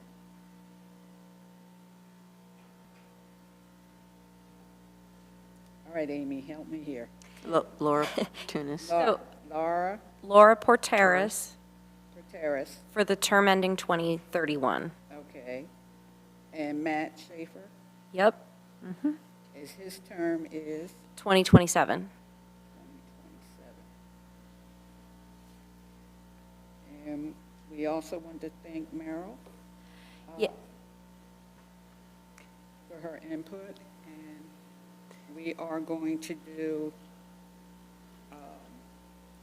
So Meryl is going to be asked, she has a lot of experience with plants. One of our goals is to do the Bee City USA. So we're going to ask Meryl if she will head up as a special liaison to the Open Space Committee, the Bee City USA project that we're going to put together.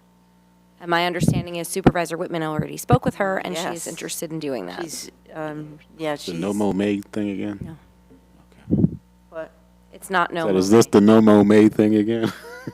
No, this is protecting the bees and other ways that still involve mowing your grass. I do want to protect the bees. Mo doesn't, No doesn't do much, but Merrill will do right by both the bees and the people in Patton Township. And she will have the lofty title of liaison to the Open Space Stewardship Committee, because even though, we will most likely be doing part of the Bee City USA on some of the property that the Open Space Stewardship Committee has purview over. So, yeah, it's a great, and she's very excited about being about attending all the open space stewardship committee meetings. riding around in those golf carts on steroids. Carts. I know, those Jeeps, whatever. So we need to approve these officially, so I'll ask somebody to make a motion. I make a motion to approve the two residents to the Open Space Committee.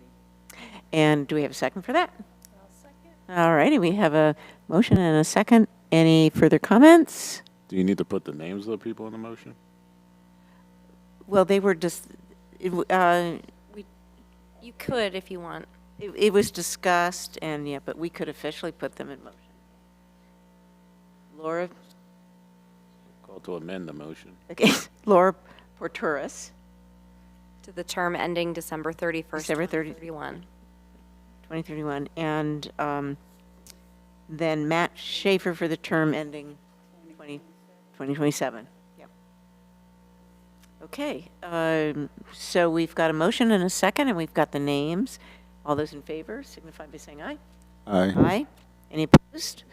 Great. Welcome aboard our two new members of the Open Space Stewardship Committee and the liaison, with exciting things to come from Bee City USA and Merrill David. Okay.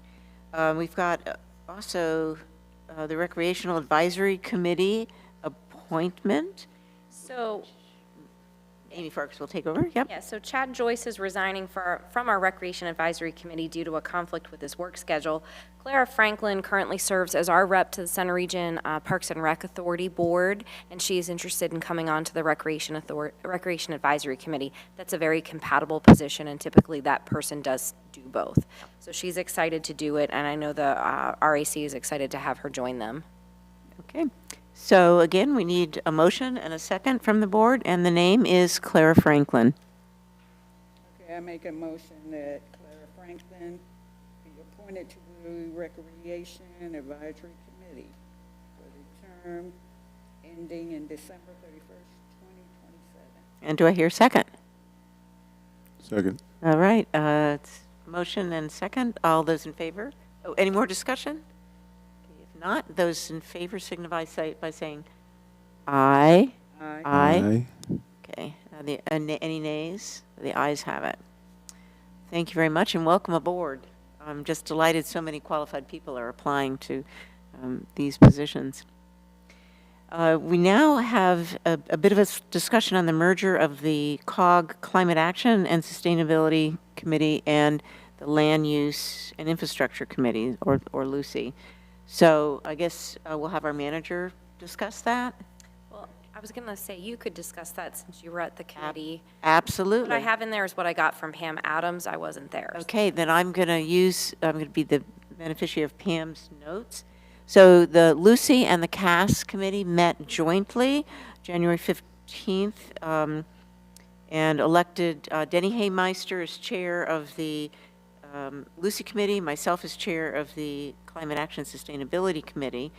And we discussed the restructuring of these two committees, in particular merging the two of them together. But for now and through June, I believe, we will be meeting the respective committees will be meeting respectively every other month.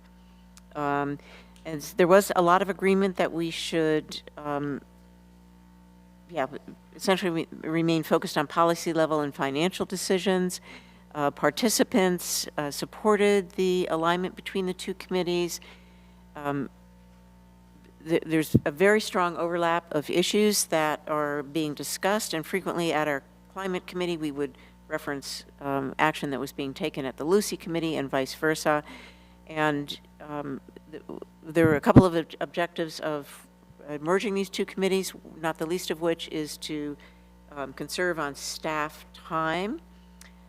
The one worry or concern, and this will kind of come out in the wash once the two committees are merged, I believe that's the way we're going to go. We have to vote on it formally, or I believe COG has to vote on it formally, is will it at times be too much work for that committee?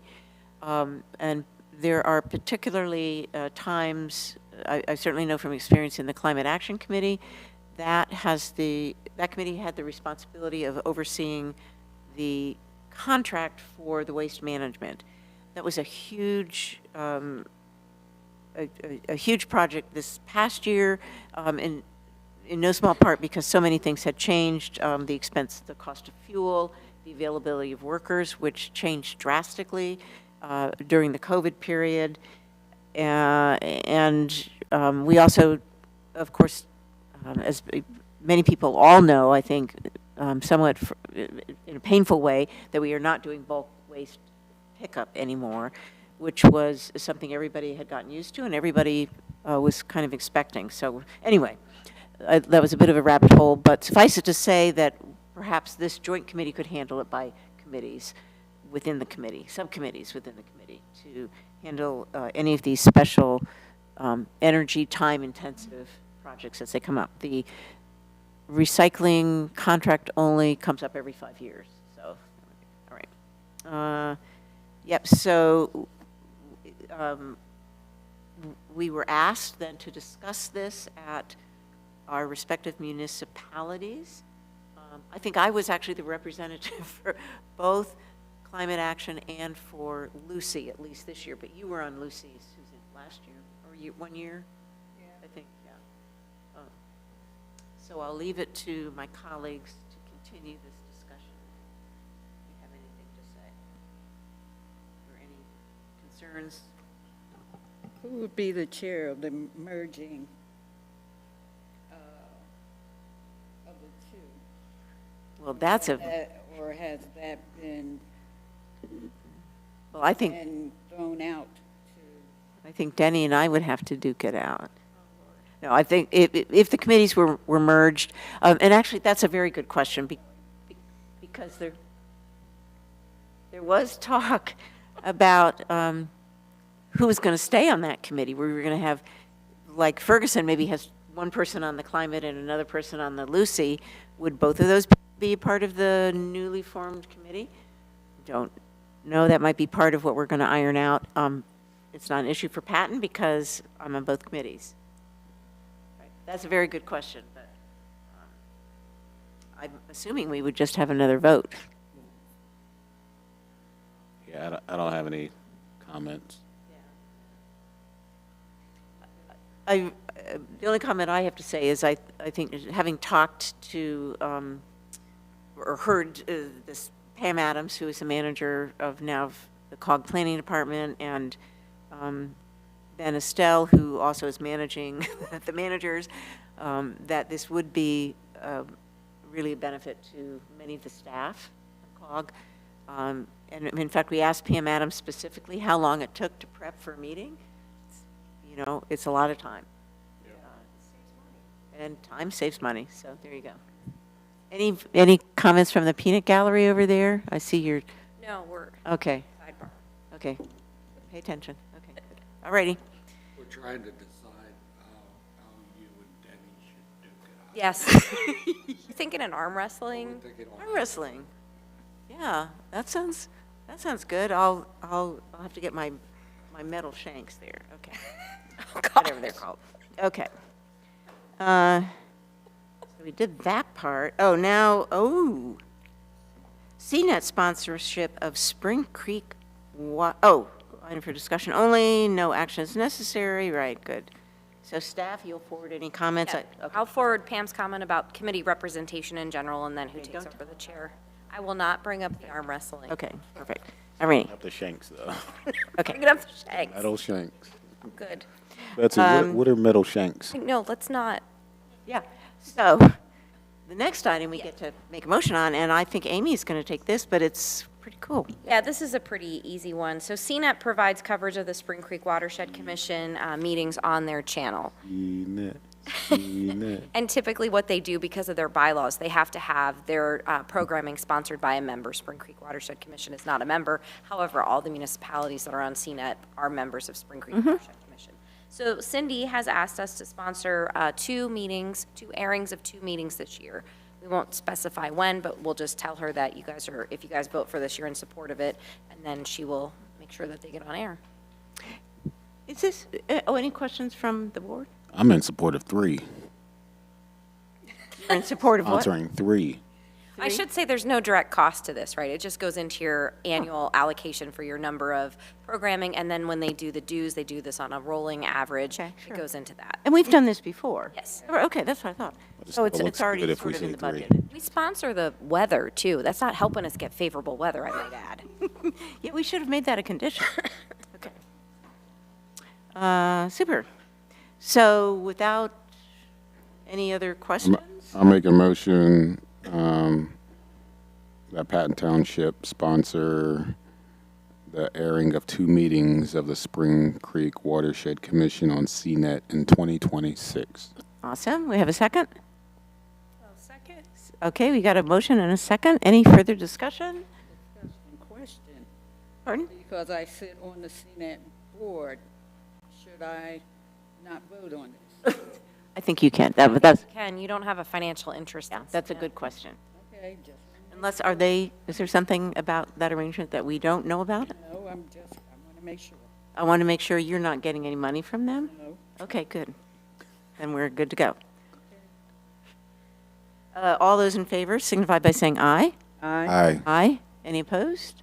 Okay, we've got our sponsorship for this, or whatever. We will be allowing us to sponsor 2 of the programs that CNET's going to do. Is Patton Township banner going to run across the I screen mean, I can make that a below? condition of your airing. CNET? Oh, it's in the credits. Can I do the, this episode is sponsored by your friends in Patton Township. Oh, I like that. Place for everyone. Hey, let's talk CNET. A little voiceover? I like that. Okay. All right, so we're on to the consent agenda, which, as you all know, comprises of several items. I'll move to Yeah, approve the consent agenda as shown on the agenda.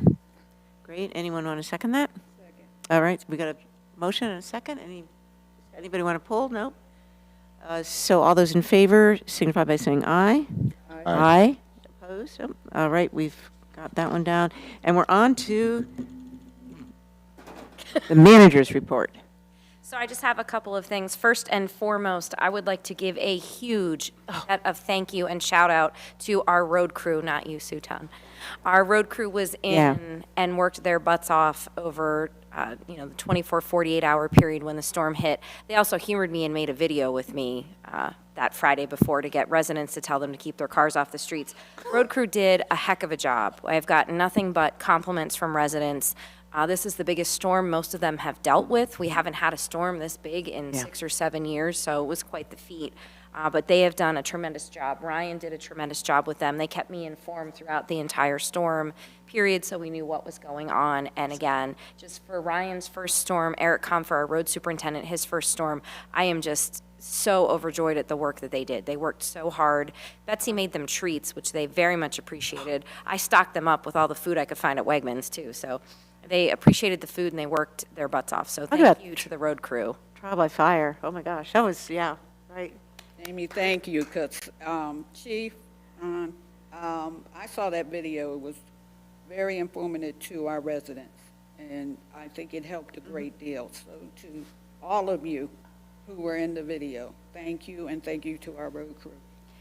And I also, kind of secondary to that shout out, I want to shout out our residents who, when I texted Tyler on Sunday, because I was going to give you an update, I expected to hear, oh, we've had all these crashes. And Tyler said, no, people by and large have stayed off the roads. So kudos to our residents for staying off the roads, for moving their vehicles. The police department were a huge help to the road crew with helping to get cars moved and cars ticketed when they need to be ticketed so that they could get through with the plows. But it was a team effort here at Patton Township, and I couldn't be more proud of this team. Thank you. Yeah, awesome. And that Mother Nature played a big role in keeping people off the road, because I will vouch that our driveway was absolutely impassable until it was plowed, and I think many people were in that situation. So that kept us off the road. But yeah. So also related to the storm, one other thing I'd like to mention. So we called a special meeting of the Emergency Management Council on Friday, and we talked about coordinating our snow emergency times. So College, Ferguson, Patton, and Harris all declared as of 10 p.m. So residents had a consistent time frame. The borough couldn't because they have some extenuating circumstances in the borough. But we also put together, and Sophie helped me. Jonathan and I put together some coordinated messaging. I sent it to Sophie. Sophie made it pretty, and then every single Center Region municipality plus Penn State shared the same message. We had our regular Emergency Management Council meeting on Tuesday, and Brian Bittner from Penn State said that was huge because they shared the same message out to their students that we were sharing out to our residents. So we've decided that we're going to make this something we do anytime there's a pre-planned weather event, obviously if there's a storm pop-up, but we're going to sit down and get everybody together in a room and talk. And Sunday, we sent out an email to all the managers saying, how's everybody doing? What do you need? What are you doing with your operations on Monday? Let's talk. What do we need to do to coordinate? So, and to our residents, we did have plans in place for warming shelters if we needed them. We just had to make one phone call and we were ready to go. So we were on it from an emergency management standpoint. We learned a lot from that storm in April, and Jonathan and Sean were just such a huge help through all of this. So again, we have the team that we need in place at the regional level to get things taken care of right now. So that made me very happy because it made it easier on the rest of us. I got this similar comments from people who I shared that with, but it was just a remarkable collection of information. Well printed, very visible, very accessible. Yeah, that was great. I know for Sean, who has been working on this for years, to finally have, and Jonathan just coming on, for those two to finally get all of you together to work on this and for it to finally work across the board, including Penn State, that's major. Mm-hmm. I've been sitting on the Public Safety Committee for quite a few years, and to hear this finally take place is amazing. Thank you. Yeah, it was huge. We tried this during COVID and it didn't work for a variety of reasons. And so the fact, and again, on our call on Tuesday, Brian Bittner literally said this was the best thing that happened because we had one message out for everybody. And when I say we had everybody in the Center Region, we had all 6 municipalities represented on that call, all 6 of us exchanging emails Sunday afternoon. We were all working. Hey, this is what's going on here. This is what we're doing. What are you doing? Texting back and forth, figuring out. So because we understand the nature of where we live, nobody knows where they live, what individual municipality. They know they live in State College. So true. So it helps if we speak as one voice. It helps if we're coordinated in our efforts. So it was a busy weekend for all of us, but it was well worth it in the end. Thank you. Yeah, it was remarkable. The one thing that I would add, and I actually talked to you about it very briefly, is accommodation for people with major handicaps. Not that it has to be in that plan, but we need to maybe start thinking outside the box, and I could talk to you, have a conversation about the needs that, in my particular case, that my husband needs, and if we had a couple of other people across the community who could come forward and explain. It could be that it's a one-off and it would be handled at the hospital or whatever. So, yeah, I was just so impressed with the fact that you did that. Amy, since my colleague and chair has brought that up, it's something we also might want to look into. I don't know how many deaf residents we have here, but I know for a fact that Penn State has interpreters for our deaf community. That might be something that, you know, all the municipalities can sit down with and work on. Well, and these are all great comments because actually after the derecho storm that we had in April, the Emergency Management Committee, we formed 3 subcommittees, an operations committee, public information, and a training committee. And for a variety of reasons, mostly because managers get too busy for our own good, we haven't done enough with those committees. So at our meeting I'm the chair of the Emergency Management Council, at our meeting on Tuesday, I've charged everyone that we need to get our committees going and get these recommendations made. I'm heading up the public information side because I've been the public information officer for the Emergency Management Program since 2008 when I stupidly volunteered for that. No one has come along after me. So we're going to work with Penn State because, again, the student factor is getting messaging to the students, which is sometimes harder than putting out the message. The training side is going to be training for elected officials as well as training for our staffs to understand the role of emergency management. And then on the operations piece, it's things like this, like the deaf people in our community, handicapped people. We have folks that have sensitive medicines, insulin and other things that they call us wanting to know where to go in a power outage and what they do with that. And we have some other residents that have special needs. And then also bringing in, you know, West Penn Power and some others, so we have a conversation and starting to have some of these things solidified. We did a lot of planning back in 8, 9, 10, because we had a lot of things going on. And a lot of those plans are so stale by today's, the way the world has changed, technology has changed. So trying to bring everything up to speed and changing these things. So you'll be hearing more from us at the center region level, at the COG level, as we move forward with these. But these are all wonderful comments, and if you have more, please send them my way, because we are collecting all of these things as we move forward. Yeah, the derecho is good planning for this, getting ready for it, all the blackouts. And I just, one thing not related to the storm, we are working on the Park Forest Middle School plan, and they're inching closer to having it ready for action. One thing that has come up, so they're putting in a traffic signal warrant study that has to go down to Harrisburg to be looked at by PennDOT. In order to send that to the central office in PennDOT, we have to have a financial commitment letter. And the letter is supposed to come from the municipality and says we'll pay for the traffic signal and the maintenance of it. In this case, we won't pay for the installation, design, and construction of the signal. The school district will pay for it. So we're in the process of working on an MOU, Memorandum of Understanding, between the township and the school district that both boards need to act on before we can send the letter down to PennDOT with the MOU.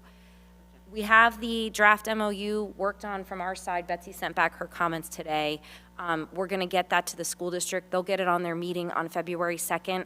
I need to ask if we could have a special meeting on the 3rd or the 4th. I only need 3 of you. It can be on Zoom to take action on the draft MOU so that then they can submit the signal warrant study down to Harrisburg. Yes, next week. 3rd or 4th. Yeah, I think I'm pretty available.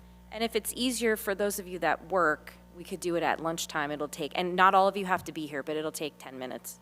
I think there's enough of us who don't work.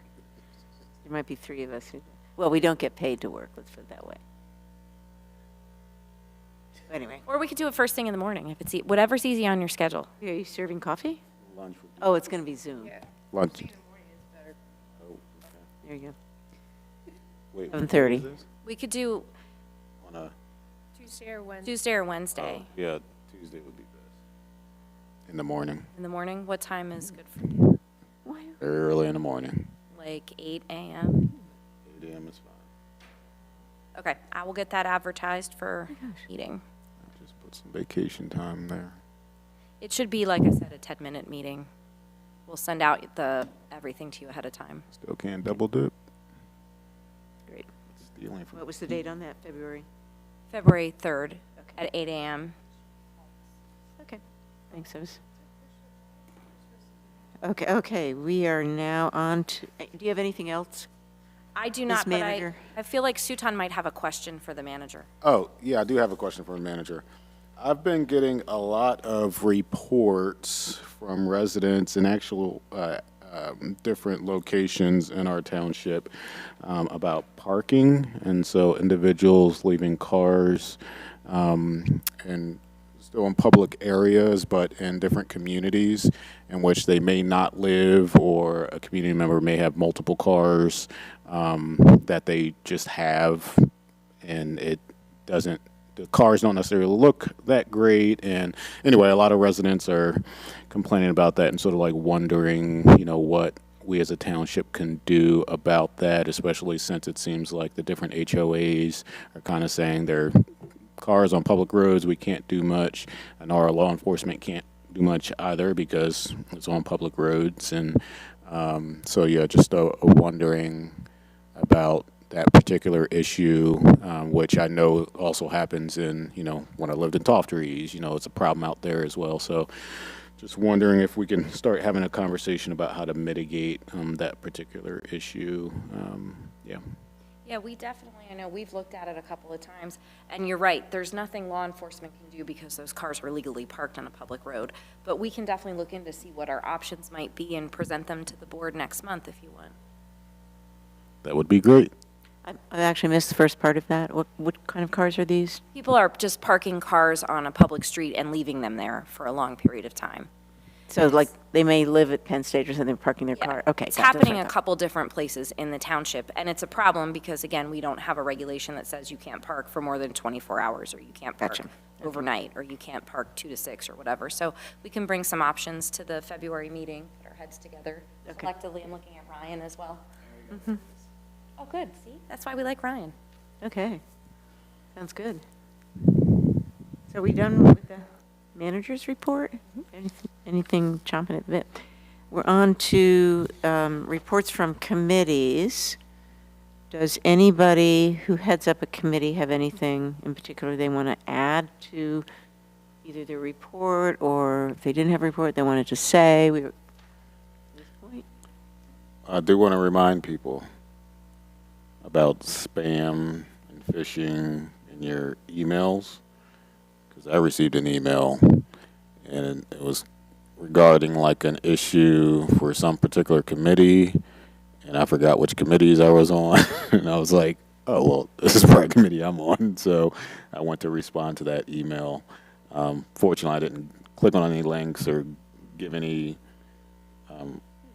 sensitive information, but later came to find out that was some person trying to hack me or something. Yeah, they are getting the tricky. spam, those phishing things come in all flavors now. So make sure you just check the email. Yeah. Make sure. Okay. Yeah. We are, To the executive session. pardon me? Executive session. Yes, I know that, but I was going to ask about other business. I don't Yeah, we have to talk about see that we have other business. And so now do I just say we will? We're going to recess. We're going to recess for an executive committee. Do I need to use this? Executive session. Executive session. For a legal matter. For a legal matter. So I'll just say, yeah, executive session to discuss a legal matter. Yes, correct. Okay. That's it. So once I've said that, that means CNET can go. it can go. All of the visitors gallery can leave. All of the, thank you.